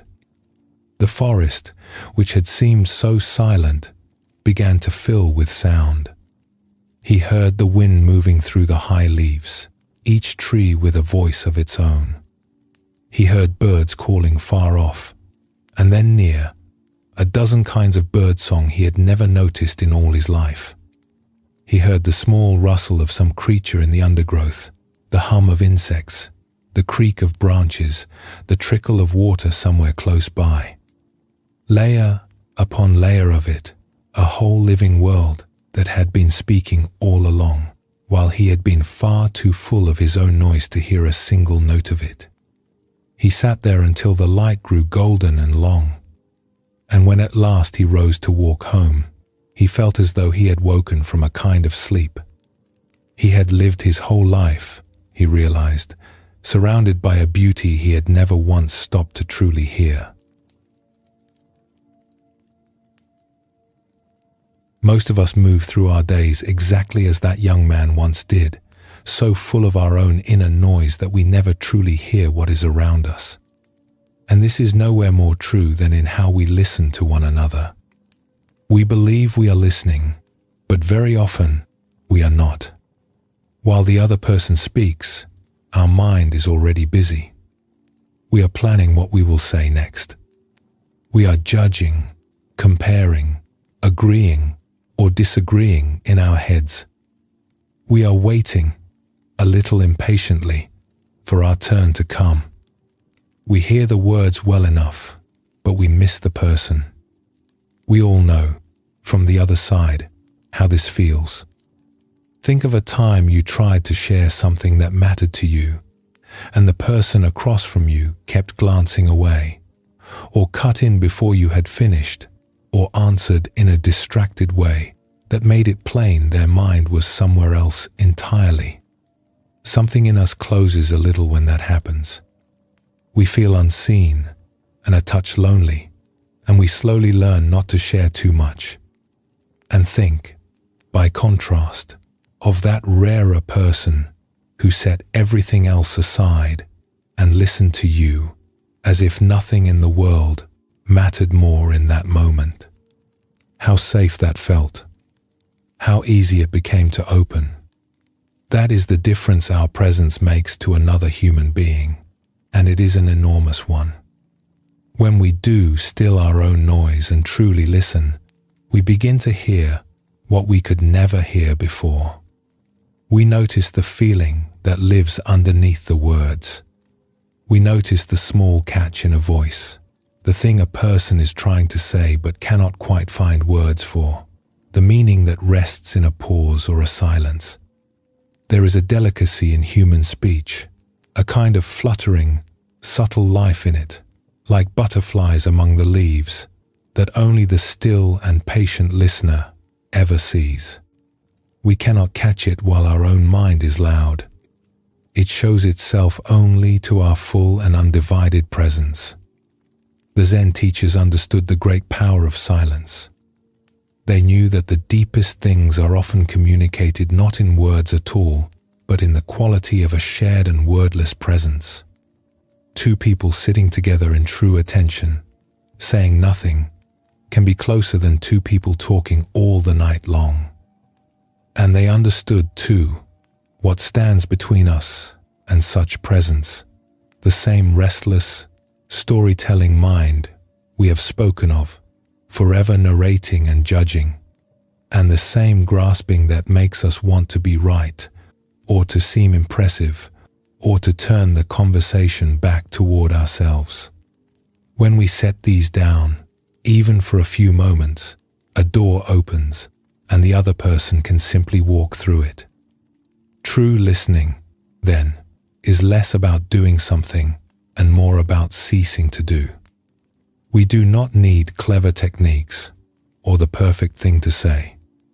We need only to grow still enough and present enough that there is room in us to receive another person. So often, when someone shares a trouble with us, we rush to fix it, to offer advice, to tell them about a time the same thing happened to us. We mean well, but frequently, what the person needs is not our solution at all. It is simply to be heard and to feel, even for a few minutes, that they are not alone with what they carry. Part of the trouble is simply how quickly we live. True listening cannot be hurried. It unfolds at the pace of presence, which is the slow and patient pace of the heart, rather than the racing pace of a busy day. To listen well, we have to be willing, for a little while, to have nowhere else we need to be. Strangely, it is often the people closest to us, the ones we love the most, whom we listen to the least. We have heard them so many times that we believe we already know what they will say, and so we only half attend, finishing their sentences in our minds and missing the small new thing they are trying to tell us today. To listen freshly to someone we have known for years, as if we were meeting their heart for the very first time, can transform a bond that had grown a little tired. People change, always, season by season. The person beside us this evening is not quite the person they were a year ago. Real listening lets us keep meeting them as they truly are, rather than as we have long since decided they must be. In a certain village, there once lived an old woman whom everyone would visit when their hearts grew heavy. She was not known for clever advice. In fact, she said very little at all. And yet, one by one, the people of the village would come and sit with her and pour out their troubles and leave again, some time later, feeling lighter and clearer than when they had arrived, as though a great tangle inside them had somehow come loose. A young woman of the village, burdened by a worry she could not solve, went at last to see her, though she could not imagine how an old woman, who gave no advice, could possibly help. She sat down and began, hesitantly, to speak, and the old woman simply listened. She did not interrupt. She did not look away, or grow restless, or reach for her own opinions. She listened with her whole being, her warm and steady attention resting on the young woman like sunlight. And now, and then, she asked a soft question, not to steer her or to judge, but only to understand more deeply. And a strange thing happened. As the young woman spoke into that deep and patient listening, her tangled worry began to untangle itself. Saying it aloud to someone who truly heard her, she began to hear it herself, clearly, for the first time. Halfway through a sentence, she suddenly understood what she needed to do. The answer had been within her all along. It had needed only the open space of another's listening in order to come forward. She thanked the old woman, who had said almost nothing, and walked home with a light heart. And she understood, now, why the whole village loved her so. The old woman gave no answers. She gave something far rarer and far more healing. She gave the simple gift of being truly heard.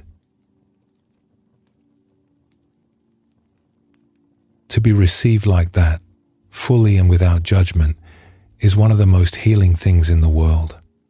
It is a kind of love, perhaps the purest kind. When we give another person our complete and undivided presence, we offer them something more valuable than any advice. We are saying, without a single word, "You matter. I am here. You are not alone." There is no gift quite like it, and it costs us nothing but our willingness to be present. This is never more true than when someone we love is in pain and we do not know what to say. We often fall silent then, or stumble over our words, afraid of saying the wrong thing, wishing we had some wisdom that might take their hurt away. But in such moments there are usually no words that will mend it, and the person does not need us to mend it. They need only our company in it. Simply to sit beside them, present and unafraid, letting them feel whatever they feel without hurrying them out of it, is a profound kindness. We do not have to fix anything at all. We have only to stay and to listen and to let them know by our steady presence that they are not alone. And this same listening can be turned gently toward ourselves. So many of us rush through our own inner life as carelessly as we rush past the world, never pausing to truly hear what our own heart is trying to tell us. To sit in stillness with ourselves, now and then, and listen inwardly, with the same patience and kindness we would offer a dear friend, is its own kind of homecoming. Our own heart too will often unknot itself and grow clear, if only we will listen to it long enough. There is a great peace too, simply in listening to the world. On a still night, lying awake, instead of filling the dark with our worries, we might listen as the young man in the forest learned to listen. The small sounds of the house settling, a breath of wind at the window, the deep silence underneath it all. To rest our attention there, on the small life of the present moment, is to be drawn out of the noise of the mind and into something wide and calm and timeless. The world is always speaking in 1,000 small voices. We need only listen, and there is a deeper listening still. Beneath the words of others, beneath even the voice of our own thoughts, there is the silence of the present moment itself, the vast and living stillness in which everything arises. To listen to that, to simply rest in the aware silence that is always here, is to come home to the very ground of our being. It is the same awareness we have met again and again along this path, the one who simply knows. And it is always, in every moment, available to us, the instant we grow still enough to listen. None of this asks us to become perfect listeners all at once. It asks only that, here and there, in an ordinary conversation, we might set down our own noise for a few moments and offer the person before us the simple grace of our full attention. To truly listen to another, to truly listen to ourselves, to truly listen to the living silence beneath it all, is to step out of our endless inner chatter and into real presence. And in that presence, we discover that we were never quite as separate or as alone as we had imagined. We are, all of us, always, speaking and listening to one another in one great and tender conversation that has been going on since the very beginning. Let us listen now, for a little while, to the silence all around and to the stillness of the night. When you are ready, we will go on.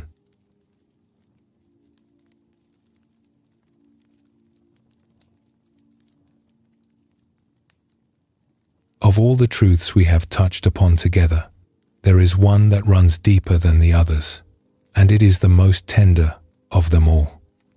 It is the simple truth that nothing here stays forever. Every season turns. Every moment passes. The people we love, and we ourselves, are here for a time, like guests at a beautiful gathering. We do not often let ourselves think about this. It can seem too sad or too frightening to look at directly.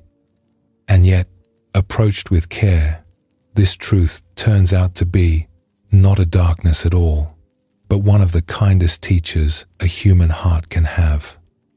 For it is the very thing that makes life precious. The Buddha pointed to this truth, the truth of impermanence, as the most fundamental of all. And he taught something that can seem surprising, that to look at it clearly, without flinching, is not a cause for despair, but a doorway to a deep and lasting peace. When we stop running from the fact that things end, and instead allow it to soften and open our hearts, something in us begins, at last, to be free. We began this whole journey, you may remember, with the turning of the seasons and the simple truth that all things change. We come now to the tenderest place that truth can reach, the ending of the things and the people that we love, and one day of our own lives as well. It is the very same teaching met at its deepest, and it is nothing we need to be afraid of. And beneath even this, as we will come to see, there waits a comfort deeper still. But let us begin, as ever, with a story. In the high mountains of Tibet, The Buddhist monks have long practiced a most beautiful and remarkable art. Over many days, and sometimes many weeks, a group of them will work together to create an intricate picture made entirely of colored sand. Bent low over a flat surface, they lay down the grains one tiny pinch at a time, through fine metal funnels, building up a vast and dazzling design of astonishing detail. Every single grain is placed with the greatest care. The finished work can take the breath away, a glowing circle of color and pattern that has cost countless patient hours to make. And then, when it is at last complete and has been admired, the monks do something that can seem almost unthinkable to those who do not understand. They take a simple brush, and they sweep the whole magnificent creation away. In a few moments, the picture that took weeks to build becomes a heap of mixed gray sand. They gather it up, carry it to a flowing river, and pour it into the moving water, returning it to the world. Why would they do such a thing? They do it on purpose, as a teaching, and as a kind of meditation. The sweeping away is not a sad ending. It is the very point. The monks pour all their love and skill into something exquisite, knowing from the very first grain that it will not last, and then they release it, freely and without grasping. In doing so, they practice, with their own hands, the deepest truth of life itself, that all things, even the most beautiful, are here for a little while, and then they pass, and that there can be a great peace, and even a serene joy in the letting go. We may not build pictures of sand, but life is forever asking us to do the very same thing those monks practice. To love what is here, fully, and then, when its time comes, to let it go. We do this with each passing moment, with the changing stages of our lives, with all that we hold dear. The trouble is that we so easily forget. We live as though we, and everyone we love, will simply be here always. And in that forgetting, we fall half asleep to our own lives. This is why the tender remembering of impermanence is such a gift. Not to make us sad, but to wake us up. When we truly take in that our time here is not endless, the smallest things turn precious. The face of someone we love, seen across a room. An ordinary morning. The sound of rain. We stop postponing our living. We so often tell ourselves that we will slow down and savor things and say the loving word and mend the old quarrel later when there is more time. The tender truth that there may not always be a later tends to bring us, very sweetly, back to now. It is one of the few things with the power to shake us awake and remind us what actually matters. The Zen poets of old understood this more deeply than almost anyone. For centuries they wrote their most beloved verses in praise of the cherry blossom, and they treasured it not, in spite of the fact that it falls so soon, but precisely because it does. The blossom is beautiful, they saw, because it lasts only a few short days. If it bloomed forever, we would walk past it without a second glance. Its passing nature is not the enemy of its beauty. It is the very source of it. And the same, they knew, is true of everything we love and of our own brief and luminous lives. Many people come to know this in their own lives. Those who have come close to losing something they loved, or who have passed through a hard and frightening time and out the other side, will often say that the world looked completely different afterward. Colors seemed brighter. Ordinary things, a cup of tea, a friend's laughter, the light falling on a wall, became almost unbearably dear. For a while, at least, they stopped sleepwalking and truly lived. They had been brought face to face with how fragile and fleeting it all is, and far from crushing them, it had woken them to the sheer wonder of being alive at all. One evening, a small boy sat beside his grandfather on a hilltop, watching the sun go down. It was a glorious sunset, the whole sky turning gold and rose and deepening into violet. But the little boy, who had been thoughtful all day, suddenly grew sad. He had been noticing, lately, that things do not last. His favorite flowers had wilted in the garden. The long summer had ended, and now here was this lovely evening, slipping away as well. "Grandfather," he said in a small voice, "I don't like that things have to end. The flowers, and the summer, and even the day. And one day, you won't be here either. It makes me so sad." The old man was silent for a moment. He drew him close, and together they watched the last of the light. "Come," he said softly, "and let me tell you a secret about endings. Look at the sun going down now. Is it dying? No. It is only setting, as it has done every evening of your life. And what comes after it? The stars, which you could never see while the sun was shining. And after the stars, a new dawn and a new day, never quite the same as the one before. The day does not end because something has gone wrong. It ends because that is how a day is made, and the ending is part of its beauty. Tell me, would this sunset be half so lovely if it lasted forever and never changed?" The little boy thought about it. "No," he admitted. "I don't suppose I would even look at it." "Just so," said his grandfather. "It is because things do not stay that they become precious to us. And as for the people you love, love is not the same as the daylight. When someone you love is no longer here, the love does not vanish along with them.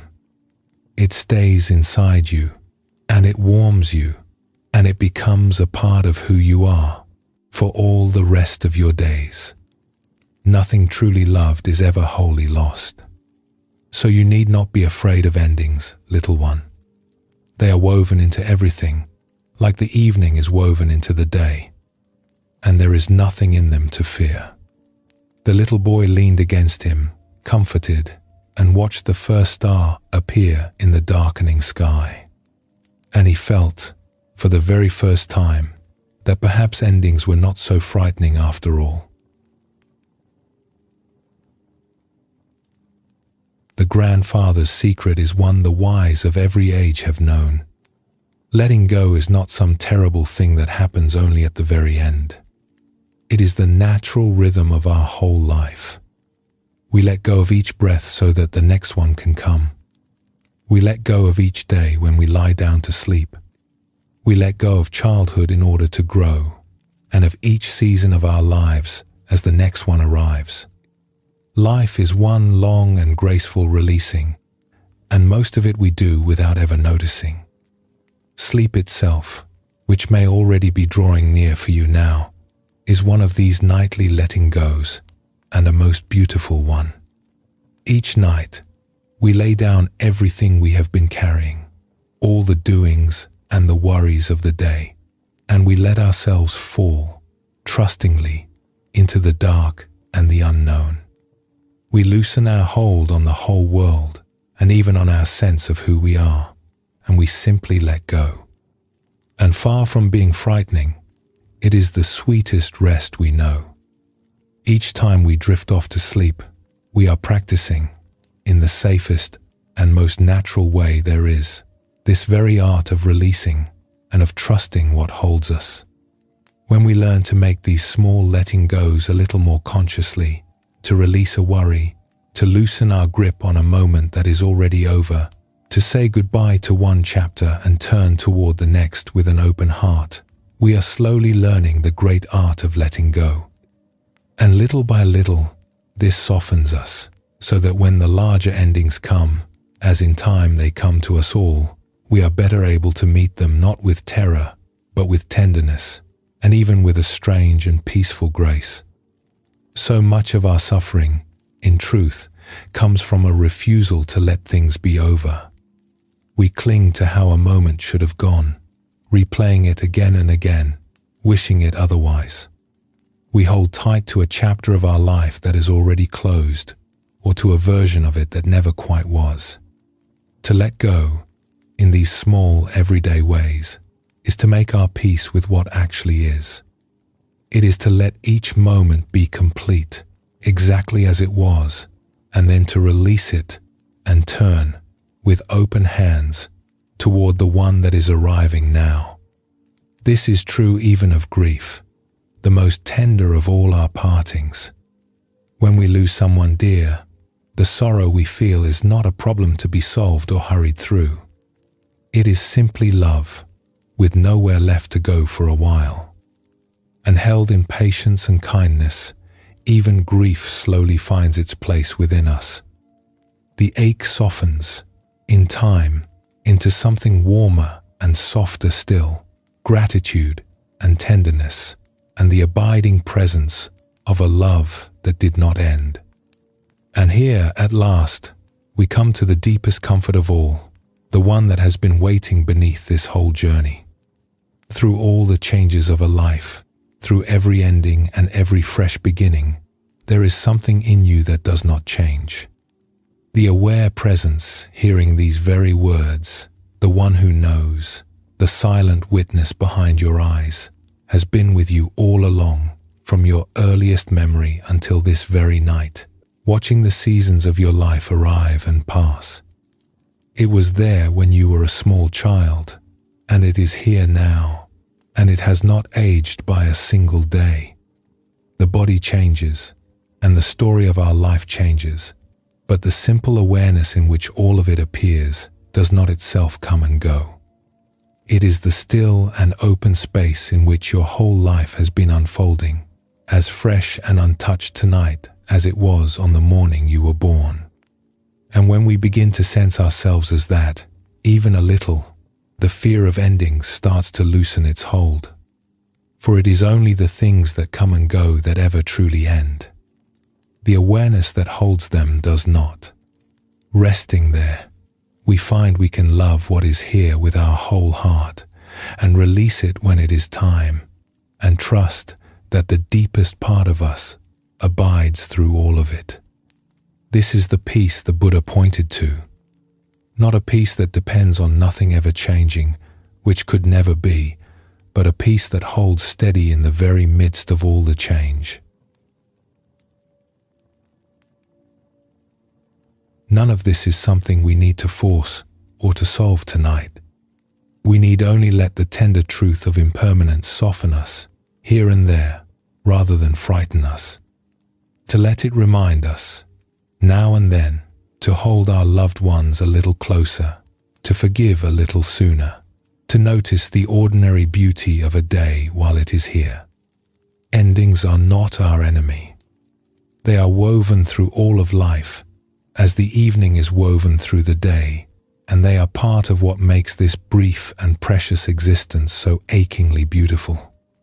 And beneath them all, that still awareness within us rests on, untroubled, holding the whole of it in perfect peace.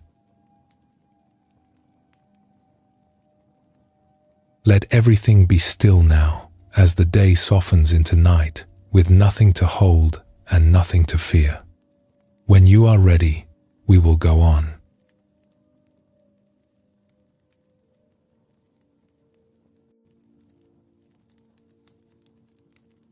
There is a particular kind of weight that many of us carry, often for years, without ever quite setting it down. It is the weight of an old hurt, something that someone did to us that we have never quite forgiven, or something we ourselves did that we have never quite forgiven in our own hearts. These old wounds, carried long enough, can slowly harden a heart and rob us of a peace that is rightfully ours. We spoke, a little while ago, of letting go, and of how life is one long releasing. And of all the things we are ever asked to release, two of the very hardest are these: our resentment toward those who have wronged us, and our blame toward ourselves for our own mistakes. To release these is the great and tender work of forgiveness. And beneath it all lies a simple truth about the human heart, that the heart, in its depths, wants to get it right. It longs to love well, to be at peace, to set things right. Forgiveness is how it finds its way home. The Buddha saw this clearly. He taught that hatred can never be ended by more hatred, that resentment held against another only feeds the fire, and that it is by love alone, in the end, that a wounded heart is healed. And like everything we have explored together, this healing begins by resting in that open, spacious awareness in which even our deepest hurts can be held, gently, until at last we are able to lay them down. There is a story of two men who had been the closest of friends since they were boys. They had grown up side by side, shared every joy and every sorrow, and lived as neighbors all their lives. But one day, over some small matter, a foolish quarrel broke out between them. Hard words were spoken, words that neither truly meant, but that neither was willing to take back. Each waited for the other to apologize first. And as they waited, days became weeks, and weeks became years. A tall hedge grew up along the line between their two houses, and they passed each other without a word. Two old friends turned into strangers. The strange thing was that, as the years went by, neither of them could any longer quite remember what the quarrel had even been about. They remembered only that they were owed an apology, and that their pride would not let them give one. Yet each, in his heart, was lonely. Each missed his old friend dearly, and thought of him often, and wished, secretly, that things could be as they once were. One evening, an old man, grown grey now and feeling the shortness of his days, stood looking at the hedge that divided him from the friend of his whole life. And he thought to himself, what a foolish thing this is, to have lost so many good years to a quarrel I cannot even recall. He is the oldest friend I have in all the world. He set down his pride, walked to his neighbor's door, and knocked. When the door opened, he simply said, "Old friend, I have missed you. I am sorry. Can we not let this go?" For a moment the other man stood speechless, and then his eyes filled with tears, and he said, "I have been waiting and hoping for you to come for years. I am sorry too. Come in, come in." And the two old friends embraced, and the long silence between them melted away in a single evening, as though it had never been. They wept, and they laughed, and only one regret remained between them, that they had not done this so very long ago. How often we behave just as those two friends did. We hold on to a hurt and to our sense of being wronged long after we have forgotten the details, certain that to forgive would be to lose something or to admit that we were in the wrong. But forgiveness does not mean any of that. To forgive is not to say that what happened was acceptable. It is not to forget or to pretend we were not hurt. It does not even always mean that we must return to how things once were. Forgiveness is something stiller and more inward than all of that. It is simply the act of setting down the burden of our resentment and of ceasing to drink the poison of it day after day. Nor does forgiving someone mean that we must let them go on hurting us. We can forgive a person in our hearts and release our resentment of them and still choose, wisely, to keep our distance or to protect ourselves from further harm. Forgiveness softens the heart. It does not ask us to abandon our good sense. The two sit perfectly well together, an open heart and clear, kind boundaries. For that is what an unforgiven hurt truly is. It is a poison we go on drinking ourselves, in the strange hope that it will somehow harm the other person. But the one who wronged us, very often, feels nothing at all. They may have forgotten the whole affair, or moved far away, or be no longer living. We are the only ones still being hurt, still drinking the bitter draught, still tending an old fire that gives us no warmth and only burns our own hand. To forgive is to finally set down that bitterness and to let that fire go out, not for their sake, but for our own. It is a gift we give, above all, to ourselves. It can help, too, to remember that those who hurt us are almost always acting out of their own pain. No one who is truly at peace within themselves goes about wounding others. The cruel word, the thoughtless act, the betrayal, these come from people who are themselves frightened or hurting or lost, and who have, in that moment, forgotten the goodness of their own hearts. This does not excuse what they did, but it can soften our hatred into something more like sorrow, and sorrow is far easier to release. We begin to see that they, too, in their own confused fashion, were only longing to get it right, and had simply lost their way. The Zen teachers pointed to all of this with great simplicity. To carry yesterday's anger into today, they understood, is to refuse to fully live in the only moment we ever really have, which is this one. Each morning, they would say, is a chance to begin again, fresh and unburdened, setting down all that is finished and done. To forgive, seen in this light, is simply to stop dragging a dead weight through a living world, and to meet the new day unburdened, with nothing left to carry. A woman once carried a secret sorrow in her heart for many years. Long ago, in her youth, she had done something she was deeply ashamed of.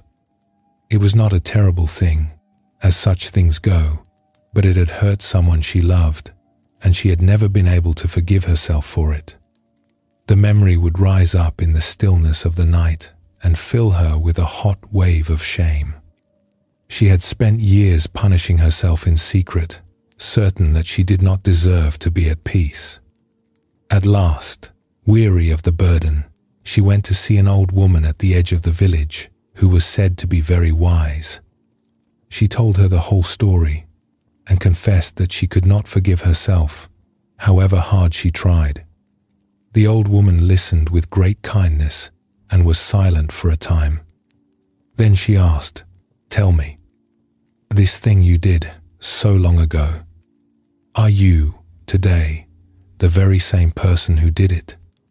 The woman considered. "No," she said slowly. "I was young then. I did not understand what I understand now. I have changed a great deal since." "Just so," said the old woman.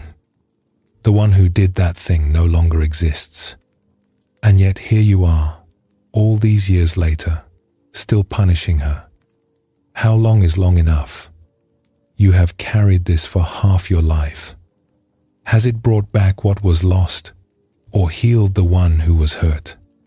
Or has it only added one more sorrow to the world, your own? And consider this. If your heart still aches over something you did so very long ago, what does that tell you?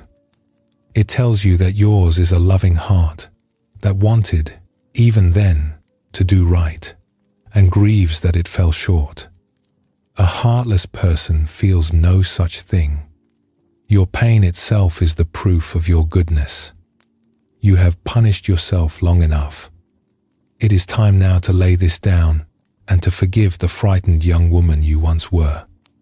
She did the very best she knew how. And so have you, every day since. something broke open very softly in the woman's heart. For the first time in all those years, she felt the great weight of it begin to lift. And she walked home that evening lighter than she had felt in longer than she could recall. Many of us are far harder on ourselves than we would ever dream of being toward another. We will forgive a friend almost anything, and yet go on punishing ourselves for years for some old failing we can scarcely undo. But we, too, are deserving of forgiveness. We, too, were doing the best we could with the understanding we had at the time. The person who made that mistake was younger and more frightened, and knew less than we know now. To forgive ourselves is not to pretend we did no wrong. It is to stop the endless punishing, to learn what there is to learn, and to let the rest, at last, dissolve. We can feel the truth of all this in our own bodies. Think of how it is when we are nursing a grievance. The mind returns to it again and again, replaying the offense, rehearsing the things we wish we had said, arguing the case over and over to an empty room. It can keep us awake at night, tighten the chest, and sour an otherwise lovely day. The other person, all the while, sleeps soundly. Resentment is a hard master, and it asks a great deal of us, in exchange for nothing at all. The moment we begin to release it, something in the body itself softens and lets go, as though it had been waiting a long while for permission to rest. And here too, the spacious awareness we have returned to again and again is our great ally. For when we rest as that calm, watching presence, we can look back upon our own past and upon those who have wronged us without being swept away by it. We can hold the whole aching story, the hurts given and the hurts received, in something far larger and kinder than the hurt itself. From that calm vantage, forgiveness is no longer even a struggle. It becomes the most natural thing in the world, as when a clenched hand, grown tired of clenching, simply opens of its own accord. And what a freedom it is when it comes. To forgive, whether another or ourselves, is to be released from a prison we did not even fully know we were in. The heart, having set down its long burden at last, grows lighter and softer and more open. The energy we spent for so long on resentment and regret is freed to be spent instead on living and on loving.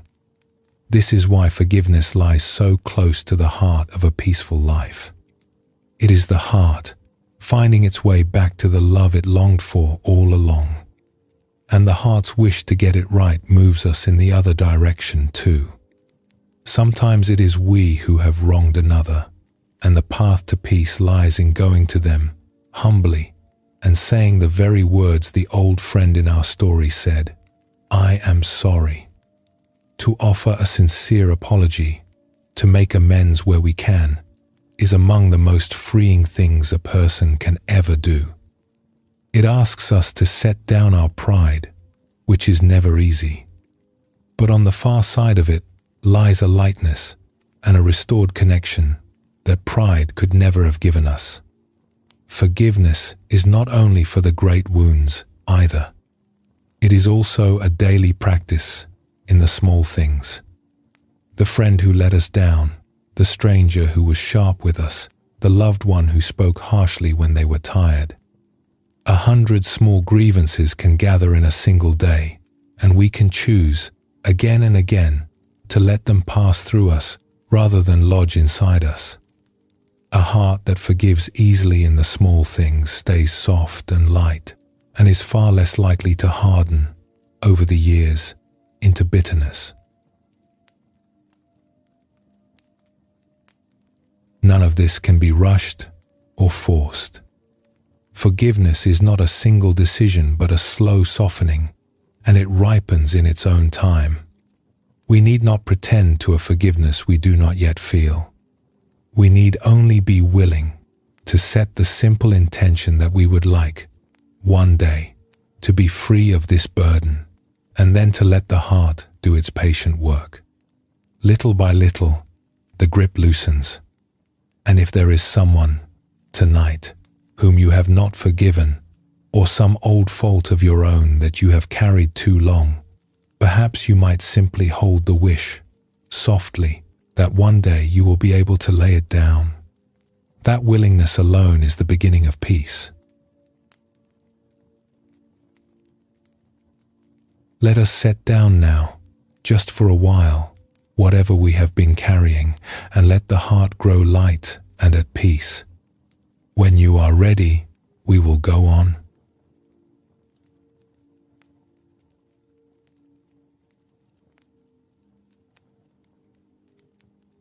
We come now to the close of our journey together, and to the very last teaching that the Buddha ever gave. We have traveled a long way over these hours. We have looked at the turning of the seasons and the simple truth that all things change. We have come to rest, again and again, in that aware presence within us, the one who simply knows. We have made our peace with the body and the heart and the restless mind. We have practiced the open hand and deep listening and the letting go of all that passes and the forgiveness that sets a heavy heart free. And so we arrive, now, at a final question, the one toward which all of it has been leading all along. Having found some measure of peace within ourselves, how, then, are we to live? What are we to do with this one brief and precious life? The Buddha gave his answer in the very last days of his long life. It is the story we turn to now. The Buddha was an old man by then, having taught for many years, walking the roads of the land and sharing his wisdom with all who came to him. And there came a time, at last, when his long life drew toward its close. He had grown frail, and so, one day, he lay down to rest between two great trees, on his side, calm and clear and utterly at peace, and he let his students know that the time had come for him to pass beyond. His students were heartbroken. Among them was Ananda, who had been his devoted companion and attendant for many years, and who loved him dearly. Ananda wept and could not be consoled. How would they manage without their teacher to guide them? Who would lead them once he was gone? They felt suddenly like children about to be left all alone in the dark. The Buddha, lying there so peacefully, looked upon his grieving students with great tenderness and spoke to them tenderly. He told them not to weep. Had he not taught them all along that everything that is born must one day pass away, and that all things dear to us must change? He himself was no exception. This was not a cause for despair, but the very truth he had spent his whole life pointing them toward. And then he gave them the teaching they would carry forever after. Do not look outside yourselves for a guide, he told them. Do not depend upon me or upon any teacher to light your path.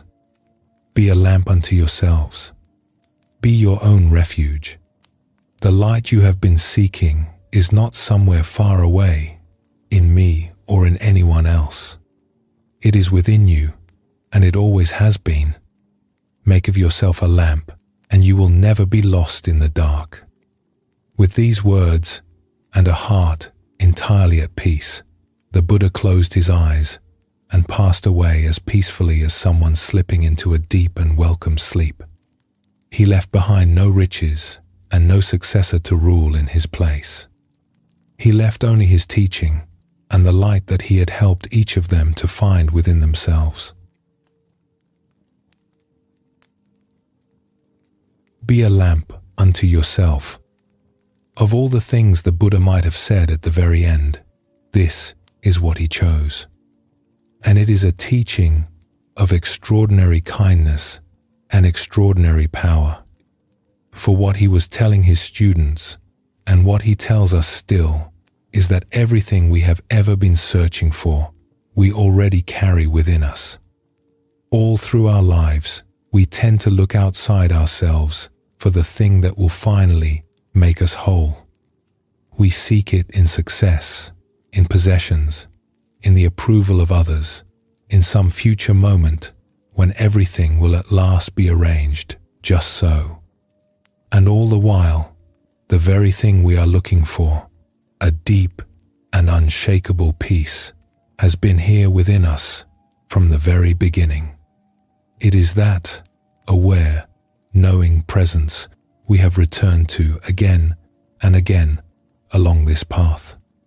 The silent witness behind your eyes. The one who knows. That is the lamp. It was never lit by anything outside of you, and it can never be put out by anything outside of you. It is your own, always, and it is enough. There is a great freedom in this. To know that your peace does not depend on anything outside of you is to be set loose from a lifelong anxiety. The world can give and take away as it pleases, and the lamp within still burns. This light is steadiest, in fact, exactly when we need it most. In the hardest hours, in the long dark night, when sleep will not come and the mind is full of fear, we do not have to fix everything or find all the answers. We have only to turn, once more, toward that calm awareness that is always here, beneath the trouble, and to rest in its steady glow until the dawn. It has never once gone out in all your life, and it never will. The Zen teachers pointed to this same light in their own fashion. They insisted that we do not need to become something other than we are, or to journey anywhere at all to find it. The very awareness alive in you this moment, they taught, is itself the thing you seek, already whole and complete, needing nothing added to it. To be a lamp unto yourself is simply to recognize this, and to trust it, and to rest in the light that has been shining at the center of you all along. In a town where the nights were very dark, there once lived an old woman. Every evening at dusk, she would take up a single small lamp, its flame burning steadily, and she would walk slowly through the winding streets of the town. At each dark corner, she would stop and reach up and light the lamp that hung there, touching her one little flame to it so that it caught and began to glow. From lamp to lamp she went, all through the town, until every street that had been black and forbidding was filled with a warm and welcoming light. Travelers could find their way. Children were not afraid. And then she would walk home again, her own small flame still burning, no smaller than when she had begun. She asked nothing for this, and most people hardly noticed her at all. But one evening, a young woman stopped her and asked why she did it, night after night, year after year, with no thanks and no reward. The old woman smiled. "I have only this one small flame," she said, holding up her little lamp. "It is not much, but look at what it can do. It can light 100 lamps and 100 more after that, and never grow the least bit smaller for the giving. Its light is not lessened by being shared. It is the one thing I have to offer this world, and so, each night, I offer it. Tell me, what else is a flame for, but to give its light away?" The young woman was deeply moved by this, and the very next evening, she took up a small lamp of her own and began, at the far end of the town, to light the dark corners there. And so the light spread further still, and the nights in that town were never quite so dark again. To be a lamp unto yourself is the first half of the teaching. To be a lamp for others is the second, and the two are really one. For when we have found that steady light within, when we are no longer so frightened, or so grasping, or so lost in our own troubles, something beautiful begins to happen almost on its own. The peace starts to overflow. It spills out of us as kindness, as patience, as a warmth that others can feel simply in our presence. Having been warmed by our own inner light, we begin, naturally, to warm the world around us. Each of us has some gift to offer, some light that is ours alone to give. We need not imagine that it must be something grand. The gift may be a great talent or a great work, but far more often it is something simpler and closer to hand. It may be the raising of a child with love. It may be a kind word offered at just the right moment, or the deep listening we spoke of that lets another person feel truly heard. It may be the making of something beautiful, or the tending of a garden, or simply the steady presence of a calm and loving heart in a frightened world. Whatever it is, the offering of it is what a life is for. The lamp is not meant to be hidden away beneath a basket.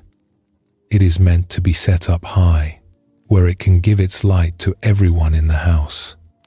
And we can never know, in this life, how far our light may travel. A single act of kindness, offered and forgotten, can ripple outward through years and through lives in ways we will never see. The teacher who patiently encourages one struggling child may set in motion a goodness that touches thousands, long after the teacher is gone. The stranger who shows mercy in a hard moment may save a life without ever knowing it. The humblest, most unnoticed life, lived with love, may turn out to have been one of the great lamps of its age, lighting more than any famous name. We are not asked to measure our light or to make it large. We are asked only to let it shine and to trust that it matters more than we will ever know. And none of us, after all, lit our own lamp entirely alone. If we look back, we will find that our light was kindled again and again by others, by a parent's love, perhaps, or a teacher's faith in us, or the kindness of a friend at a moment when we had grown dark and were ready to give up. Someone, somewhere, touched their flame to ours, and we caught light. To offer our own light onward, then, is not really to give something away. It is to pass on a gift that was first given to us, and to take our place in a long and unbroken line of lamplighters, reaching back further than any of us can see, and forward, now, through us. And so we come to the end of our journey, with the Buddha's last words as our parting gift. Be a lamp unto yourself. Everything you have been seeking, the peace, the stillness, the love, is already within you, shining at the very center of your being, and it has been there all along. You need only return to it, and rest in it, and trust it. And then, when you are ready, let it shine. Offer your gift, whatever it may be. Be a warm and steady light for the people around you, and for a world that has great need of such light. You do not have to become anything other than what you already are. You have only to let what is already within you shine out. That is the whole of it. And that is a life well and beautifully lived. And if, tonight, you feel that your own light has burned low, that you are weary or lost or have little left to give, then let these be the words you carry with you into sleep. The lamp is not gone. It is only resting. It cannot be lost, because it is what you are. Tomorrow, and every day after, it will be there to be rekindled and to be shared. You are, even now, exactly as you are, a light in this world. And now, as these words draw to a close, there is nothing left to do but rest. Thank you for spending these still hours here. Whatever you were carrying as you listened, you can let it grow lighter now. Let your body sink a little deeper and your breath grow slow and easy. And let the day, with all that it held, simply dissolve. There is nowhere else you need to be, and nothing else you need to do. You can let yourself drift now, held by that same steady awareness we have returned to all along, the one who knows, which asks nothing of you, and was never anywhere but here. Whenever you need it, this stillness is always here, within you, waiting. May you rest deeply tonight, and wake softly into whatever tomorrow may bring. Sleep well,